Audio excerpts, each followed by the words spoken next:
Chapter 1. Late at night, in the intern dormitory of Jiangnan Hospital in Jiangnan City, a young man who had been sleeping soundly sat up abruptly. When he saw the surroundings clearly, his heart was in a state of turmoil. This is the earth? Wasn't I going through the tribulation? Why am I here? Don't tell me. I'm back? Tang Long, the Emperor Greenwood, was one of the 5 emperors of the cultivation world. Unfortunately, he was killed by the divine thunder over the sky during the tribulation. To Tang Long's surprise, he was reborn on the earth. Although he had always been cynical and mischievous, he was still ecstatic to be reborn on the earth. He was originally a lost clerk on the earth. Because of his wood property, he was brought to the cultivation world by immortal Emu, who got lost and passed by the earth. In the past 500 years, although he became one of the 5 emperors of the cultivation world with his amazing talent, he still missed the earth very much. Unfortunately, he couldn't find the way back. Unexpectedly, after failing the tribulation, a wisp of his spirit returned to the earth and realized his dream for many years. That's not right. I'm only left with a broken primordial spirit. Where did this body come from? Tang Long slowly closed his eyes and understood what was going on after a moment.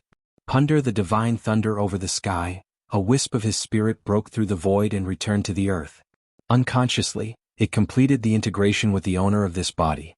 With the strength of the spirit of the Emperor Greenwood, even if only a wisp of remnant soul was left, it was still thousands of times stronger than ordinary people. After the integration, it naturally became the new owner of the body. Tang Long couldn't help but sigh that he had encountered such a small probability of success. Now he could only say sorry to the original owner of this body, see what wish he had and help him fulfill it. The soul of the owner of the body did not dissipate. Instead, it was integrated with Tang Long's powerful soul, retaining his complete memory. Fai's name was Qin Haodong, an orphan who was adopted by an old Chinese medicine practitioner.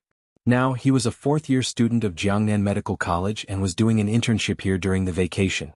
Influenced by the old Chinese medicine practitioner, his biggest wish was to find his parents and promote Chinese medicine. Promote Chinese medicine? That's easy. In terms of medical skills, he was the best in the cultivation world. The evergreen longevity art he practiced could also improve his cultivation by curing and saving people. However, finding his parents was something that could only be done step by step and depended on fate. From this moment on, Tang Long, the Qing Emperor, began a new life as Qin Haodong. By the way, what era is it now? Fai's primordial spirit had broken through the void and arrived here, so he had no idea what time it was. He picked up the old dummy phone on the bedside table and glanced at it. The date displayed was July 2, 74 of the Wuxia calendar. He was taken away by the Emu Jinren on the 1st of January in the 70th year of the Wuxia calendar, which was less than 5 years ago. No matter when he, the Emperor Greenwood, was all-powerful in the cultivation world. Since he had been reborn, he could not be an ordinary person.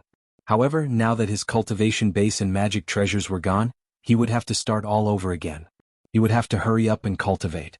Thinking of this, Qin Haodong sat cross-legged on the bed and began to practice the evergreen wood skill. After a long time, he gently exhaled a mouthful of turbid air, and his eyes flashed. It seems that the spiritual qi on the earth is still too scarce. With his primordial spirit in the tribulation period as the foundation, he could only reach the middle stage of qi refining after one practice. He didn't even complete the foundation establishment. Qin Haodong shook his head, but there was no other way.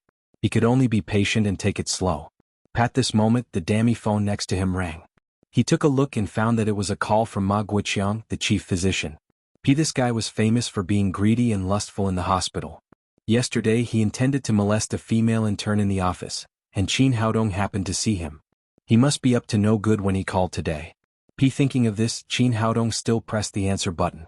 Ma Guoqiang's ugly voice came from the other side of the phone. Little Qin, the emergency department is short of people tonight.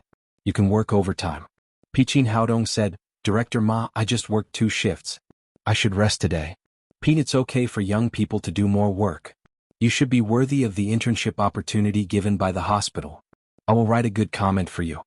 After that, Ma Guoqiang directly hung up the phone. Qin Haodong immediately understood that the old goat began to make trouble for him, and he deliberately mentioned the internship file, which was obviously a threat. But there was no other way. The internship appraisal was in the hands of Ma Guoqiang, and he had to promote traditional Chinese medicine. He couldn't leave a disgraceful mark when he just took over this body. He got up, changed his clothes and walked to the emergency room. Upon the other side of the phone, there was a sneer on Ma Guoqiang's fat face. He had taken a fancy to that girl for a long time. It was not easy to find a chance to do it, but it was ruined, which made him very unhappy. It would be fine if Qin Haodong had a backer, but he was a poor student with no money and no background. He happened to be on duty tonight, so he wanted to teach this ignorant intern a lesson and let him know who he could not provoke in Jiangnan Hospital. Qin Haodong was busy as soon as he arrived at the emergency department. It was the department with the heaviest workload in the whole hospital, and Ma Guoqiang deliberately made things difficult for him by asking him to do all the work. He even arranged him to do the work of putting on the infusion bottle.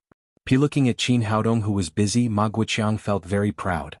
He walked over with his big belly and said with a sneer, "An intern should have the awareness of an intern. You don't have medical skills and you don't have experience. You should do more rough work." Qin Haodong glanced at him indifferently. In fact, this work was nothing to him. On the contrary, it was a kind of cultivation. So, Director Ma's medical skills are very good? Of course, Director Ma, the reason why I became a chief physician before I was 40 years old, and I was respected in Jiangnan Hospital. Even the director thought highly of me. What did I rely on? It was because of my superb medical skills. After Ma Guoqiang said this, the young nurse next to him secretly laughed.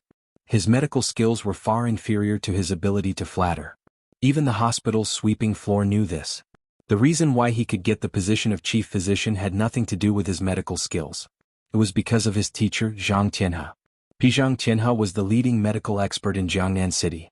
He had high medical skills and a wide network. Even the director of Jiangnan Hospital, Wen Changjiang, had to give him some face. In the future, keep your eyes open. You have to figure out who you can offend in this hospital and who you can't. Don't do things that make people unhappy. As long as I, Director Ma, am happy, I'll give you some pointers in medical skills. It'll be enough for you to use for the rest of your life. As Ma Guoqiang was talking non-stop, the door of the emergency department opened, and a middle-aged couple walked in. The woman bent over and pressed her hand on her stomach.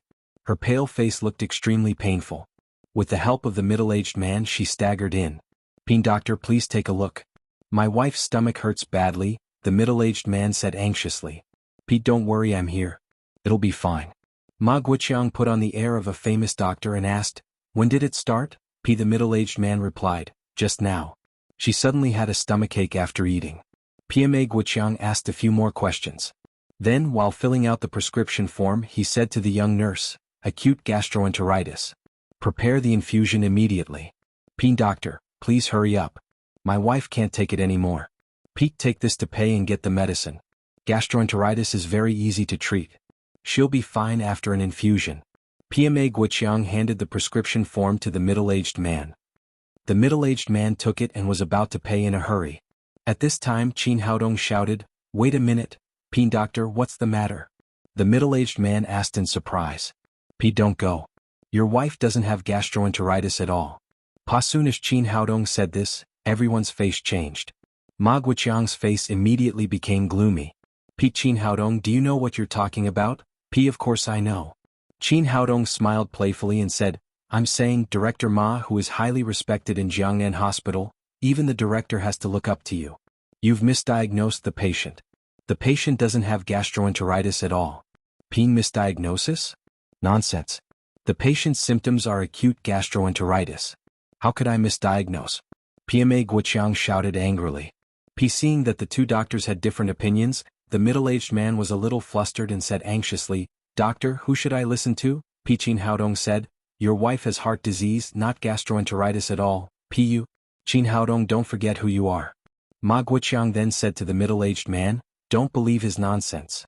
He has no medical qualification at all. He's just an intern.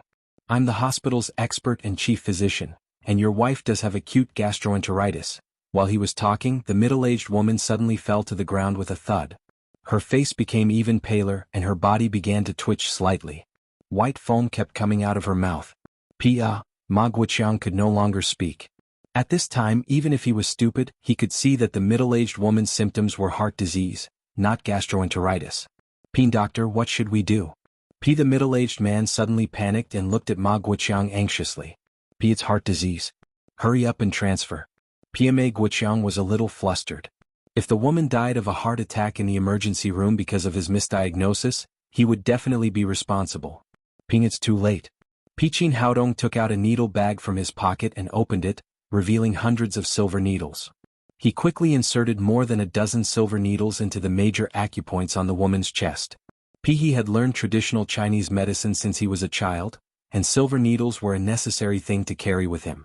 Qin Haodong, what are you doing? Ma Guoqiang was about to stop him, but he saw that after the silver needles were inserted, the woman's symptoms began to improve significantly. Her face became ruddy, her breathing stabilized, and she no longer foamed. The painful expression on her face was gone. Not only was Ma Guoqiang stunned, but the middle-aged man and the two young nurses were also stunned. No one had expected that Qin Haodong, who was so young, could have such amazing medical skills. Although the woman's acute heart disease was fierce, it was not too serious. After Qin Haodong unblocked her meridians with silver needles, she returned to normal. Putting away the silver needles, Qin Haodong took the prescription form from the middle-aged man's hand and wrote another prescription on the back. Your wife's heart disease has not been cured. Take the medicine according to this prescription, and she will be fine in half a month. P/P. Chapter 2. The middle-aged man looked at his wife, who had recovered, and said to Qin Haodong gratefully, Dr. Qin, thank you. Thank you for saving my wife. You're welcome. I'm a benevolent doctor. It's what I should do. Qin Haodong said. Dr. Qin, there's one thing I don't understand. I had a stomachache. How could it be a heart attack? The middle-aged woman asked doubtfully. This was also the question in Ma Guoqiang's mind. The middle-aged woman clearly had symptoms of acute gastroenteritis. Why did she have a heart attack? Qin Haodong said, the heart and abdomen are connected. The heart and the small intestine are the exterior and interior of each other. This is a simple truth that most doctors know. Dr. Qin is really amazing. He has such high medical skills at such a young age. Speaking of this, the middle-aged man turned to look at Ma Guoqiang. Unlike someone who is a chief physician and knows nothing. Quack. After he finished speaking, he and the middle-aged woman thanked Qin Haodong again and left the emergency room together. After the patient left, the atmosphere in the emergency room suddenly became awkward. The two young nurses looked at Ma Guoqiang with a strange expression. He had just bragged about his medical skills, but in the blink of an eye he was slapped in the face in public. Ma Guoqiang's old face was swollen. It was as red as a pig's liver. How could he put down his pride? In his opinion, all this was caused by the intern in front of him. After a moment of sluggishness, he shouted angrily, Qin Haodong, an intern treated a patient. This is a serious violation of the hospital's rules. I'll report this to the director. You'll be fired. Do you dare? Qin Haodong looked at Ma Guoqiang with a smile. I'm just an intern. It doesn't matter if I leave Jiangnan Hospital. At most, I'll find another hospital for my internship. What about you? A chief physician actually misdiagnosed a heart attack as an acute gastroenteritis and almost caused serious consequences. Do you think you can still keep your position as a chief physician if the hospital director finds out about this? Ma Guoqiang was suddenly speechless. If this matter was spread to the hospital's higher-ups, he would definitely lose his position as a chief physician, even if his teacher was Zhang Tianhe. He was just impulsive.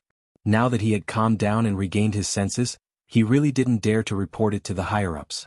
Qin Haodong was too lazy to look at Ma Guoqiang again, ignoring the resentful eyes behind him. In the eyes of Emperor Greenwood, such a small figure was like an ant. Who would care about an ant's emotions? Ma Guoqiang's face was livid. He pulled a chair and sat next to Qin Haodong. He should thank Qin Haodong. If Qin Haodong hadn't corrected his mistakes in time, he would have been in big trouble today. But he didn't think so. In his opinion, Qin Haodong was deliberately humiliating him. He secretly made up his mind to find a chance to teach this intern a lesson. Qin Haodong and Ma Guoqiang didn't say anything, so the two nurses couldn't say anything. The emergency room fell into a strange silence. Just then, a screeching sound of brakes came from outside the emergency room, and a commercial van suddenly stopped in front of the door. The car door opened and 4 or 5 bodyguards in black suits jumped out of the car. They then carried a woman covered in blood out of the car. Save them. Where's the doctor? Hurry and save him. The head of the bodyguards hurriedly walked in front, and the other 4 bodyguards carried the patient and rushed into the emergency room. What's the situation? Ma Guoqiang immediately greeted them. He could see that these people were powerful, so he didn't dare to neglect them. The head of the bodyguards shouted, hurry up and save them.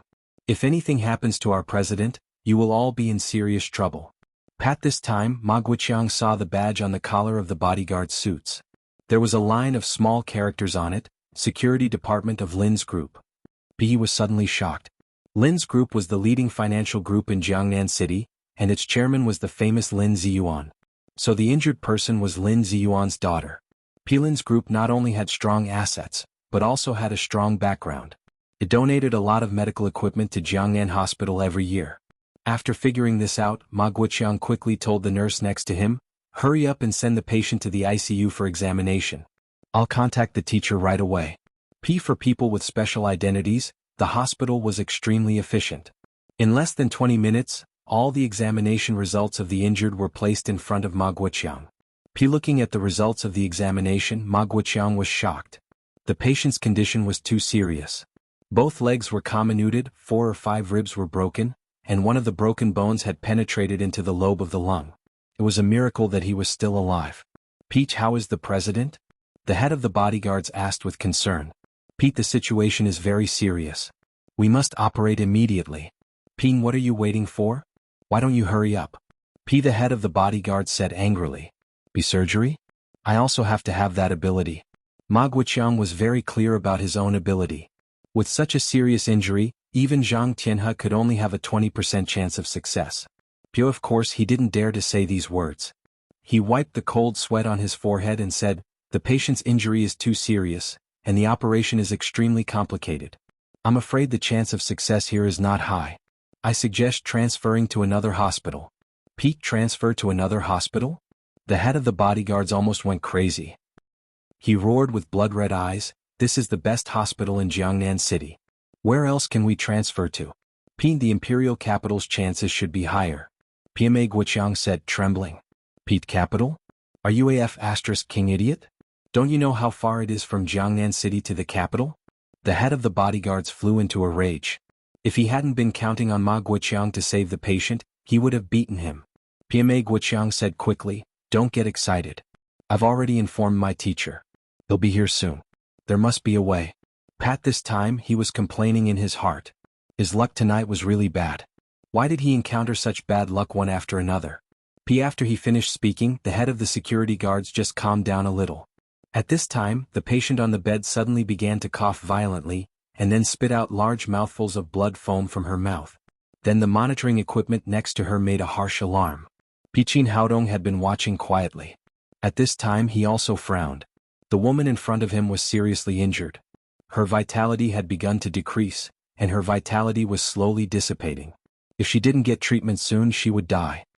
This time, a woman in a business suit rushed in, holding a little girl of 4 or 5 years old in her arms. The little girl was very beautiful. She was wearing a white dress, and her delicate little face was like that of a princess in a fairy tale. She was carrying a pink school bag on her back, which made her look particularly attractive. The woman was Bairu, the president's assistant of Lin's Group, and the little girl was Tang Tang, the daughter of the patient. Bairu shouted to the head of the bodyguards, "Zhang Dixing, why haven't you rescued the president yet? What are you doing?" Assistant N, "The president is seriously injured. The useless doctors here can't operate at all. We're waiting for experts. What are you waiting for? The president will die if we wait any longer." Bairu was furious. After seeing the patient on the bed, the little girl was stunned at first, and then she cried, "Mama, get up, Mama. Hold me." She often saw on TV that her mother died, leaving only a baby. Thinking that she might never have a mother again, she cried more and more sadly. Bairu quickly comforted her. Seeing the crying little girl, Qin Haodong's pupils suddenly shrank. His spirit was extremely powerful. At this time he felt a kind of blood intimacy from the depths of his soul from Tang Tang, which was more accurate than DNA. Is this my daughter?" Qin Haodong looked at Tang Tang and was so excited that he couldn't speak. How could this be? How could he have such a big daughter? Suddenly he thought of the night before he left the earth. At that time, Tang Long, who had gone to the capital to make a living, repeatedly failed. Frustrated, he went to the bar to drink and met Lin Momo, who was also frustrated and drunk for the first time in her life. As a result, they had a one-night stand. In the middle of the night, Lin Momo woke up first and left the hotel in a hurry. After he woke up, he went outside the hotel to look for someone, but was taken away from the earth by Immortal Emu. This matter had always made Tang Long depressed. He lost his virginity, but he didn't know who the other party was. He didn't expect to meet his daughter today. It could be seen that the patient lying on the bed was the woman he had met in the bar. Knowing the identity of the patient, Qin Haodong could no longer calm down. He didn't have time to see his daughter. He quickly walked to Lin Momo's bed and reached out to feel her pulse. Qin Haodong, what are you going to do? Ma Guoqiang cried in horror. Now this woman was half dead, and this little intern dared to go there to make trouble. Who would be responsible if something went wrong? This was the eldest daughter of the Lin family. Director Ma, the patient must be operated on immediately, or her life will be in danger, Qin Haodong shouted. Ma Guoqiang was annoyed. Isn't this nonsense? I also know it must be operated, but who will do it? You? Unexpectedly, Qin Haodong said, I will do the operation. Don't disturb me. It was about the life and death of his child's mother. He had no time to talk nonsense with Ma Guoqiang. He pushed Lin Momo to the operating room. Stop right there. Ma Guoqiang immediately ran to stop him. Qin Haodong didn't have time to talk nonsense with him. He turned back and slapped him. Bastard. Qin Haodong didn't use much strength in this slap. Ma Guoqiang quickly got up from the ground. He originally wanted to rush into the operating room, but he suddenly thought of something and stopped. In his opinion, the eldest daughter of the Lin family was in danger. If she really died here because she couldn't be saved in time, he would definitely not be able to escape the anger of the director and the Lin family. But if she died in Qin Haodong's hands, it would have nothing to do with him, which was a good thing from this point of view. Thinking of this, Ma Guoqiang didn't go to stop him. He symbolically stood there and shouted, Qin Haodong, you will be responsible if something goes wrong. Of course, Qin Haodong didn't care about this. He turned back and closed the door of the operating room. Pan Bairu was confused by everything in front of her. She asked in surprise, who is he? Is he a doctor in your hospital? Chapter 3. His name is Qin Haodong. He's just an intern, Ma Guoqiang said awkwardly. What? An intern is going to operate on our president? Open the door and tell him to stop. Pan Bairu roared crazily. This kind of door can't be opened from the outside if it's locked from the inside. I'll go to the director now. Ma Guoqiang ran out of the emergency department and ran to the director's office. The dean Wen Changjiang was on duty tonight. He was going to complain to the dean first and shirk his responsibility. If anything happens to the president, I'll tear down your hospital. And Bairu was furious at Ma Guoqiang's back, but there was nothing she could do. Mommy? Mommy? Tang Tang cried again. And Bairu could only comfort her and wait for the emergency room to open. In the emergency room, Qin Haodong began to rescue Lin Momo. He took out the needle bag and shook it gently. The bag opened, revealing hundreds of silver needles of different sizes inside. Taking a deep breath, the greenwood genuine qi in his body flowed slowly and was injected into the silver needles in his hands. His hands moved smoothly and in a moment, more than a dozen silver needles were inserted into the major acupoints on Lin Momo's chest. Lin Momo was still vomiting blood, but the situation immediately improved with the insertion of the silver needles. Qin Haodong breathed a sigh of relief. Lin Momo's life was finally saved, but he didn't stop. The greenwood genuine qi turned into an invisible big hand and slowly pulled out the ribs inserted into her lungs. At the same time he used the rejuvenative needle to repair the injured tissues.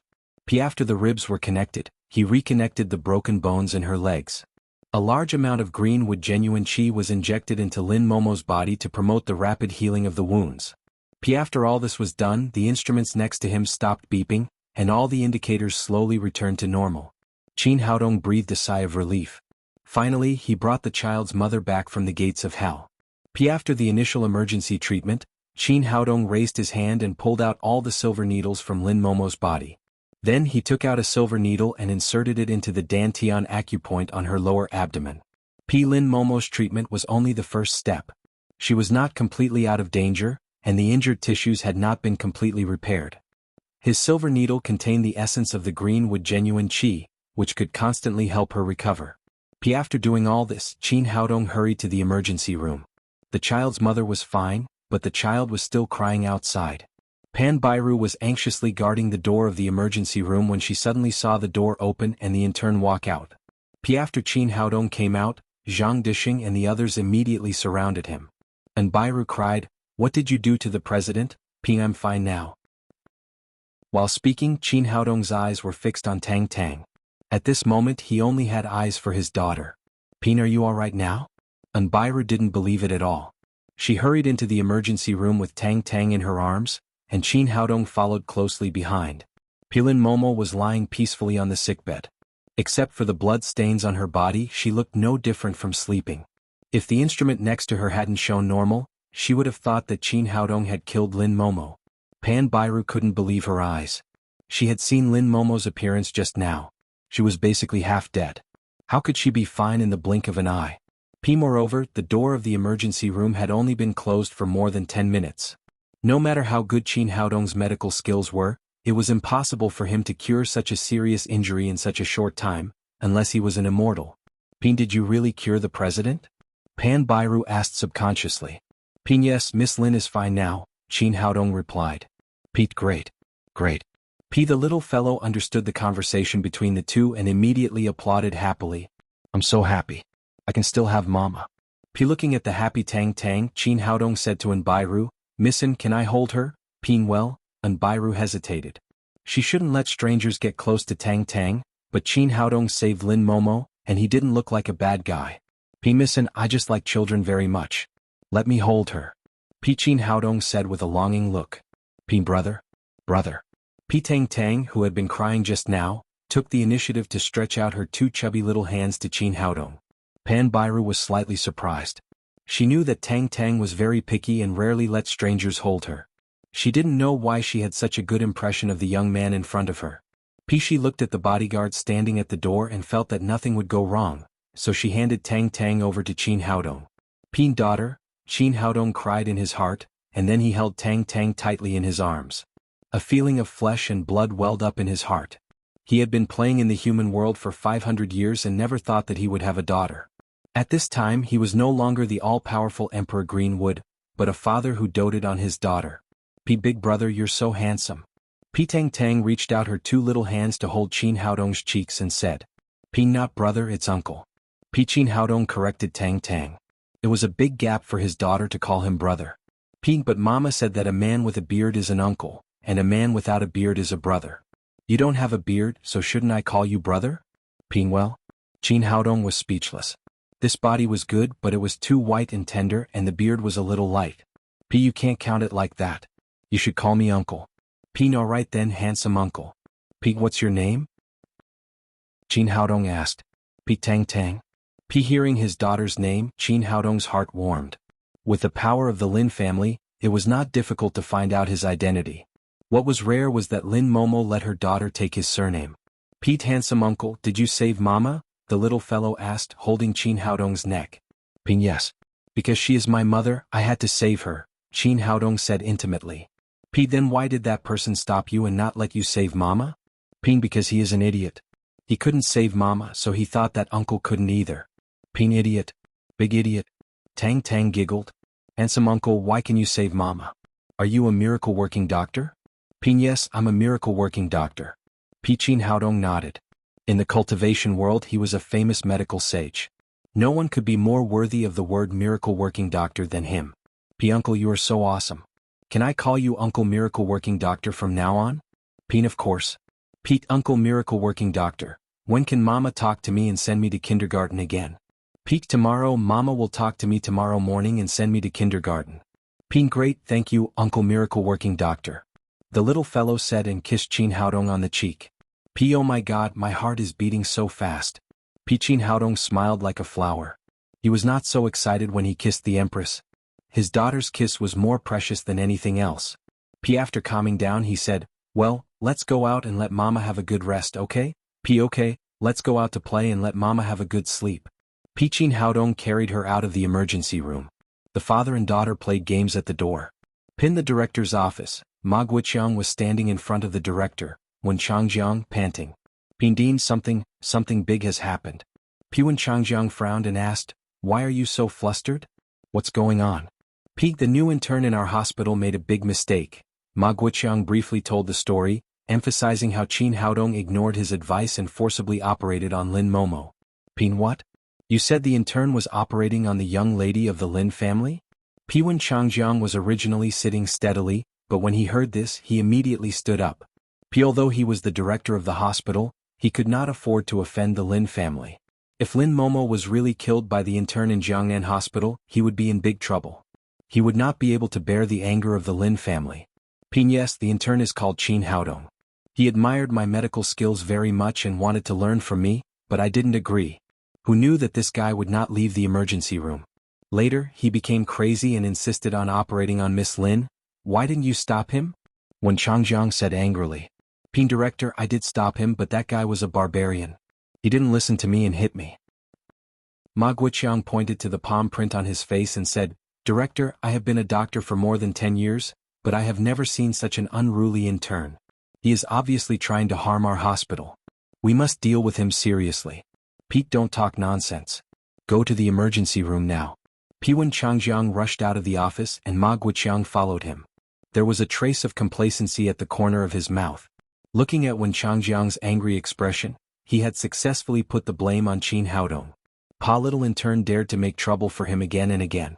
Let's see how I will kill him. They went out of the office building and came to the door of the emergency hall. They met Lin Ziyuan, who was in a hurry. Hello, Mr. Lin. Wen Changjiang hurried to greet him. Lin Ziyuan was full of his daughter's safety, so he was not in the mood to be polite to Wen Changjiang. He nodded and was about to walk inside. At this time, a black car came quickly and stopped in front of the hall. It's my teacher. Ma Guoqiang greeted him and ran to open the door. A middle-aged man in his 50s came out. It was Zhang Tianhe, a famous medical master in Jiangnan City. Master Zhang, I have to trouble you to do it yourself this time. Lin Ziyuan came forward and said. He contacted Zhang Tianhe as soon as he learned that his daughter had a car accident. Zhang Tianhe said with a conceited face, Mr. Lin, don't worry. As long as I, Zhang Tianhe, am here, your daughter will be fine. Lin Ziyuan nodded and said, I know the rules. The number 6 villa in Jiangnan Picturesque District is ready. The top medical expert in Jiangnan City, Zhang Tianhe had a rule for treating patients. He didn't accept cash, only luxury villas. Over the years, he had houses in various high-end communities in Jiangnan City. Jiangnan Picturesque District was the newly developed top luxury residence of Lin's group. Each villa was worth more than 10 million yuan. After hearing Lin Ziyuan's words, Zhang Tianhe nodded with satisfaction. He turned to look at Ma Guoqiang and asked, How is Miss Lin's injury, P? Chapter 4. She's badly hurt, Ma Guoqiang said as he took out the examination results from his pocket and gave them to Zhang Tianhe. Zhang Tianhe took the results and looked at them as he walked. The more he looked, the more serious he looked. He didn't expect Lin Momo to be so badly hurt. Even if he took action, he barely had a 20% chance or even less. But he had just boasted and taken the house. If he said he was not sure now, he would lose face. He was afraid that he would not be able to stand in Jiangnan City in the future. While talking, they came to the door of the emergency room. Ma Guoqiang was about to take the opportunity to complain again, but he saw that the door of the emergency room was open. Qin Haodong was playing with a beautiful little girl at the door, looking very relaxed. Wen Changjiang's face darkened and he looked at Ma Guoqiang. Ma Guoqiang also wondered why the operating room was open. In order to prove that he was not lying, he rushed up and shouted, Qin Haodong, you are an intern. Who gave you the right to operate on a patient? My teacher could have saved Miss Lin, but now because of your trouble, Miss Lin's condition has become more serious. Even my teacher is not sure. The purpose of his words was to add a crime to Qin Haodong. Zhang Tianhe was really happy when he heard this, but he put on an unhappy look and said, Director Wen, the management of your hospital is too messy. How can I treat this? Wen Changjiang had long suppressed his anger. He immediately said in a cold voice, You are an unruly intern. You operate on a patient without a doctor's qualification. Now you are fired. This was the result that Qin Haodong had expected. At this time he didn't care about the position of an intern. The important thing was that he had saved Lin Momo and found his daughter. I can leave, but I have also cured Miss Lin. Don't take the silver needles off her body before dawn. When he spoke, he didn't look at Wen Changjiang. He had been looking at Tang Tang dotingly. Nonsense. Zhang Tianhe snorted. He had just read the results of the examination. He didn't believe that Lin Momo could be cured, let alone take an intern's words seriously. Of course, Lin Ziyuan didn't believe it either. He didn't understand why his granddaughter was so intimate with the intern, but he had no time to care about it. He said eagerly, Master Zhang, don't waste time. Hurry up and treat my daughter. Hearing that these people were going to treat her mother, The little fellow said in a childish voice, "Grandpa, Mama's illness has been cured by Uncle Magic Doctor. He can send me to kindergarten tomorrow." However, Lin Ziyuan still didn't believe Tang Tang's words. He thought it was something in Bairu made up to appease a child, so he led Zhang Tianhe into the emergency room, followed by Ma Guoqiang. And Bairu wanted to explain to Lin Ziyuan, but she couldn't find a chance to do so. "Uncle Magic Doctor, they don't believe me." The little girl pursed her lips and looked aggrieved as if she would cry at any time. Qin Haodong quickly comforted her, "Tang Tang, don't be sad. They don't believe you because they are all idiots." "I'm not an idiot." The little fellow said. It seemed that she still had feelings for Lin Ziyuan. "Yes, Grandpa is not an idiot, but he was tricked by an idiot. That guy just now was a big idiot and now he found an old idiot." Pico. "Big idiot, old idiot, these two idiots are so fun." The little fellow immediately cheered up. "Uncle Magic Doctor, I'm hungry. Can you take me to eat delicious food?" The little fellow had just come back from kindergarten and hadn't finished eating yet. Naturally she was hungry. "You're hungry. Uncle will take you to buy delicious food now." Okay, I'm going to eat delicious food." Although Qin Haodong wanted to be alone with his daughter, he knew that it was impossible in this situation. He said to Bairu, "Let's go together." Pan Bairu was naturally worried about leaving Tang Tang alone with Qin Haodong. She followed him to the convenience store across the road with 2 bodyguards behind them. In the emergency room, Lin Ziyuan and the others were all stunned when they saw Lin Momo lying on the bed. Although she was still in a coma, her face was ruddy and she looked at ease. She didn't look like a seriously injured patient at all. Zhang Tianhe was known as a master in the medical field of Jiangnan, and he had dabbled in both Chinese and Western medicine. He first looked at the data on the instrument next to him and then felt Lin Momo's pulse. He thought to himself, "She is not a patient at all. She is not seriously injured at all." Seeing Lin Momo's appearance, Lin Ziyuan was slightly relieved, but he still asked, "Master Zhang, how is my daughter?" Zhang Tianhe said, "Maybe there is something wrong with the hospital's instrument. Miss Lin is not seriously ill. I'll prescribe some medicine for her, and she will be fine after a few days." Hearing Zhang Tianhe's words, Lin Ziyuan's heart was finally relieved. At this time, Ma Guoqiang saw the silver needle in Lin Momo's lower abdomen. He said to Zhang Tianhe, "Teacher, this is the silver needle that the guy was talking about. It's ridiculous that an intern who knows nothing dares to teach a teacher how to treat a disease. I really don't know who gave him the courage." Zhang Tianhe said, "It's just a trick. Miss Lin is not injured at all. Take it out." Lin Ziyuan was an extremely shrewd businessman. He seemed to have realized something and said, "Master Zhang, this needle is not harmful. Why don't you just let it go?" Ma Guoqiang was so scared by Qin Haodong that he almost wet his pants. He was holding a grudge in his heart and wanted to humiliate Qin Haodong. He said, "Mr. Lin, my teacher said that the intern is just a trick. Don't believe what he said." Well, Lin Ziyuan didn't know what to say. After all, he was a famous medical master while Zhang Tianhe was just an unknown intern. Comparing the two, he naturally chose to believe Zhang Tianhe. Ma Guoqiang pulled out the silver needle with a smile on his face. He was very happy.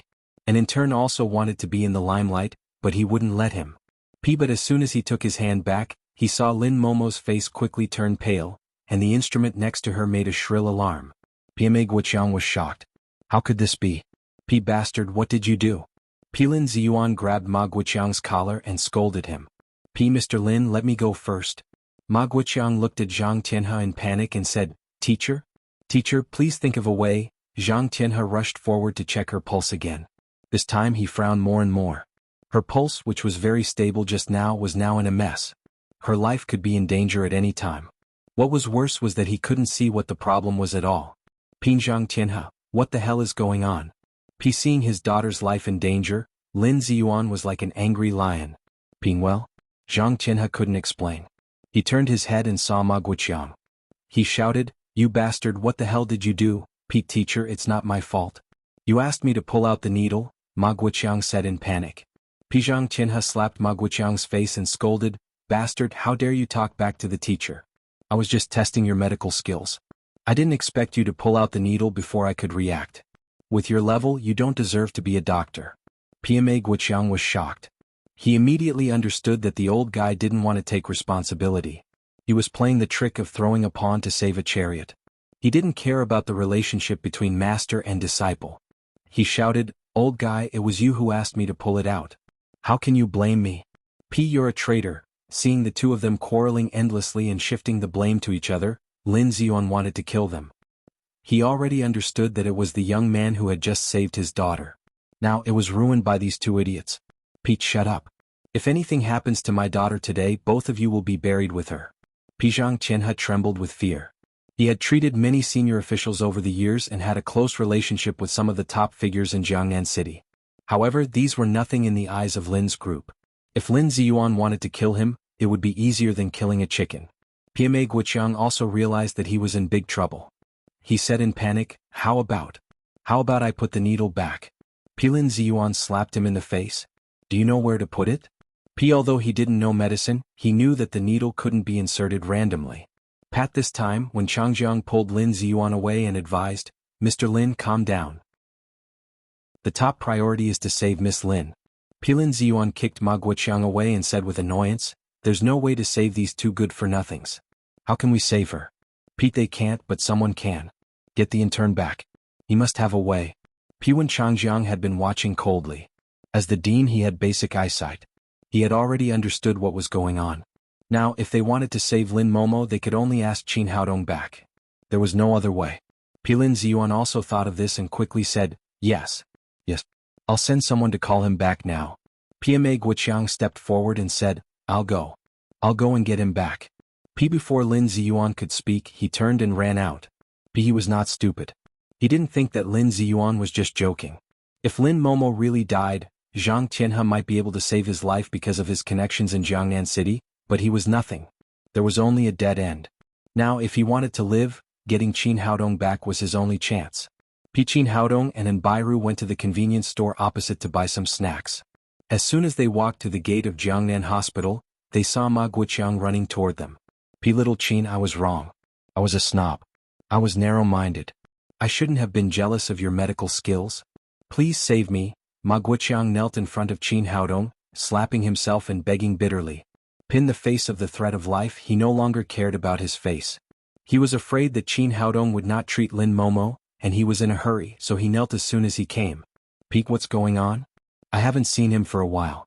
Is there something wrong with this person's mind? Both Qin Haodong and Bairu looked at Ma Guoqiang, who was slapping himself in surprise. The little fellow even held Qin Haodong's neck nervously. It seemed that she was a little scared. Uncle Magic Doctor, what's the big idiot doing? Is he crazy? Chapter 5. Little Qin, go back and see Miss Lin, or it will be too late, PMA Guoqiang said eagerly.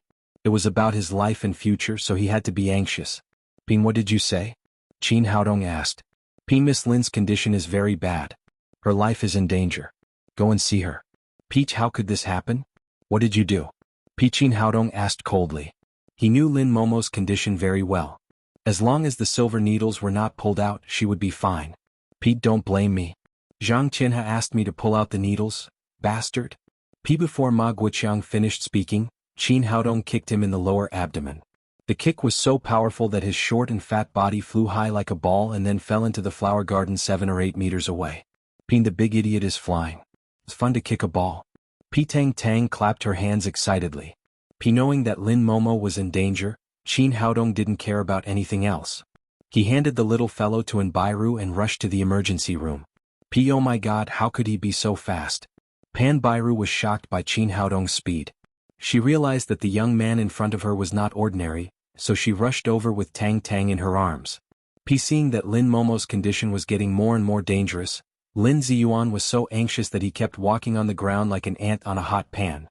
Seeing Qin Haodong appear at the door, he immediately saw his savior. He rushed forward and said, Dr. Qin, it was my fault just now. Please save my daughter, no matter what you want. Don't worry, President Lin. I'm here. Everything will be fine.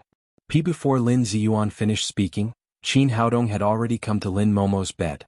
Lin Ziyuan was slightly stunned. He had thought that even if Qin Haodong agreed to treat Lin Momo, he would ask for a lot of conditions. He didn't expect that Qin Haodong would agree so quickly. Go away. Qin Haodong pushed away Zhang Tianhe, who was walking around Lin Momo's bed. He naturally didn't have a good attitude towards someone who almost killed his child's mother. Zhang Tianhe had always carried the title of Master Zhang. No matter where he went, he was always greeted with a smile and was extremely respectful. He had never received such treatment before, but he didn't even dare to let out a fart. Qin Haodong didn't even look at him. He put his hand on Lin Momo's wrist. After a while, he took out the silver needles and quickly pierced them into a dozen acupoints on Lin Momo's chest. Miraculously, after the silver needles entered her body, Lin Momo's condition was immediately relieved, and the instruments next to her that were constantly sounding alarms also quieted down. Zhang Qianhe, Wen Changjiang, and Lin Ziyuan all opened their mouths wide in surprise. If they hadn't seen it with their own eyes, they wouldn't have believed that there was such a magical medical skill in the world. Alright, everything's fine now. Qin Haodong knew that these people must have something to say, so he waved his hand and said, "Let's talk outside and let Miss Lin have a good rest." They left the ward together. When they were outside, Lin Ziyuan took Qin Haodong's hand and said gratefully, "Dr. Qin, thank you. Thank you so much." "You're welcome, Mr. Lin. This is what I should do," Qin Haodong said. Of course, Lin Ziyuan didn't know the meaning of Qin Haodong's words. He said again, "I only have one daughter. You saved her, which is equivalent to saving our whole family." Qin Haodong said, "Although Miss Lin's condition is now stable, in order to prevent any accidents, I will take care of her here tonight. Do you have any objections?" Really? That's great. Thank you so much." Lin Ziyuan was worried that his daughter would be in danger again. He was worried about how to talk to Qin Haodong, but he didn't expect that Qin Haodong would take the initiative to say it. "Dr. Qin, this is the key to Villa number 6 in Jiangnan Picturesque District. From today on it will be your house," Lin Ziyuan said as he handed a bunch of keys to Qin Haodong. Qin Haodong didn't hesitate to take them and put them in his pocket. What kind of person was Emperor Greenwood? In order to ask for his help, the cultivation world would give him a city. Naturally, he would not care about a house. Zhang Qianhe had just been shocked by Qin Haodong's miraculous medical skills. Only now did he come back to his senses. With a charming smile, he stepped forward and said, "Mr. Qin, I'm Zhang Qianhe. As long as you're willing to teach me that medical skill, I'm willing to worship you as my teacher." He understood that Qin Haodong's medical skills were definitely much better than his. If he could learn such magical medical skills, not only in Jiangnan City but also in the entire Jiangnan province, he would be able to do whatever he wanted. This man had always been mercenary. As long as there were enough benefits, he could even call Qin Haodong grandpa, so he immediately proposed to worship Qin Haodong as his teacher. In his opinion, with his reputation in Jiangnan City, Qin Haodong would definitely agree happily if he could lower his status and take the initiative to worship him as his teacher. Unexpectedly, Qin Haodong didn't even look at him and turned his head to the side. "Uncle Magic Doctor, hug." Pan Bairu walked over with Tang Tang in her arms. The little fellow immediately struggled to be held by Qin Haodong. After seeing his daughter, Qin Haodong's expression immediately softened and he reached out to hold her in his arms. The expression on Zhang Qianhe's face changed. He suppressed his anger and said, "Mr. Qin, if you pass on your medical skills to me, I will definitely be able to save a lot of people. And with my identity, I won't disgrace your medical skills. It will help you earn a lot of houses, won't it?" Lin Ziyuan said coldly. He didn't expect that he would become Qin Haodong's in the blink of an eye. If he had known this would happen, he wouldn't have complained to the director. Now, not only did he fail, but he was also punished. But Qin Haodong didn't care about the precious chief physician in his eyes at all. What he wanted to do was to develop traditional Chinese medicine. How could he come here to be a small doctor? "Thank you, Director Wen. I haven't graduated yet. I don't plan to work for the time being." "Pina?" When Changjiang was also a little surprised. He quickly said, "Little Qin, think about it again. I can handle the graduation certificate specially, no need. I don't want to work for the time being." Qin Haodong refused again without hesitation. Wen Changjiang shook his head regretfully. He had already seen the value of Qin Haodong's medical skills. If this young man was in charge, Jiangnan Hospital would soar. Unfortunately, Qin Haodong didn't care about his olive branch. "Get out of here. Don't stay here and embarrass yourself." Wen Changjiang vented his unhappiness on Ma Guoqiang and directly drove him out of the hospital. He arranged for someone to send Lin Momo to the VIP room and then left. It was over 10 o'clock in the evening. The little fellow yawned several times. Obviously she was sleepy. Lin Ziyuan said, "Dr. Qin, I'll take her back to sleep. Please take care of her." Qin Haodong said, "It's okay. Don't worry. I'll take good care of Miss Lin. Don't go." I want to play with Uncle Magic Doctor. P. The little fellow hugged Qin Haodong's neck and said, P. Go home and sleep first. Then you'll have the energy to play with Uncle tomorrow. Qin Haodong coaxed. No, okay. Uncle Magic Doctor, you must play with me tomorrow. P. Well, I'll see you tomorrow. P. Then let's make a pinky promise. The little fellow stretched out her white and tender little finger. P. Okay, pinky promise. Qin Haodong stretched out his finger and made a pinky promise with her. P. Goodbye, Uncle Magic Doctor. P. The little fellow kissed Qin Haodong on the cheek again. Then she reluctantly returned to her grandfather's arms. P. Lin Ziyuan left with Tang Tang, leaving in Bairu and the other 2 bodyguards. B. Chapter 6. The condition of the VIP room was excellent. Qin Haodong fetched a basin of hot water and wiped the blood on Lin Momo's body with a towel. P. Mr. Qin, let me do it, and Bairu said. P. No, you don't know where she is hurt. It's easy to touch her wounds. P. After refusing in Bairu, Qin Haodong began to wipe Lin Momo's blood. Pan Bairu didn't say anything more. She looked at the young man in front of her carefully. His gentle movements and serious expression made her feel as if he was wiping a rare treasure. She felt strange. He was a young man in his early 20s, but his eyes showed such strong maturity and vicissitudes. What? P. Soon, Qin Haodong wiped the blood on Li Mingming's body, and a beautiful face appeared in front of him. P. Although he had seen many holy virgins and princesses of the major forces, and several women in the cultivation world were rare, he was still amazed by Lin Momo's beauty. P. The face, the figure, the curve, tut. She deserved to be his woman. Her beauty was off the charts. She was inhumanly beautiful. P. From the moment he saw Tang Tang, he had already determined that Lin Momo was Qin Haodong's woman. P. Why didn't I see Tang Tang's father? P. Qin Haodong asked. He wanted to know if Lin Momo had married these years. P. Tang Tang doesn't have a father. And Bairu sighed and said, the president has never said who Tang Tang's father is, and that man has never appeared. P. Momo may have her own difficulties, but that cruel and unscrupulous man has not come to see his daughter for so many years. If I know who he is, I will kick his balls. Pan Bairu said angrily. She was not only Lin Momo's assistant, but also her good sister. She had always been fighting for Lin Momo.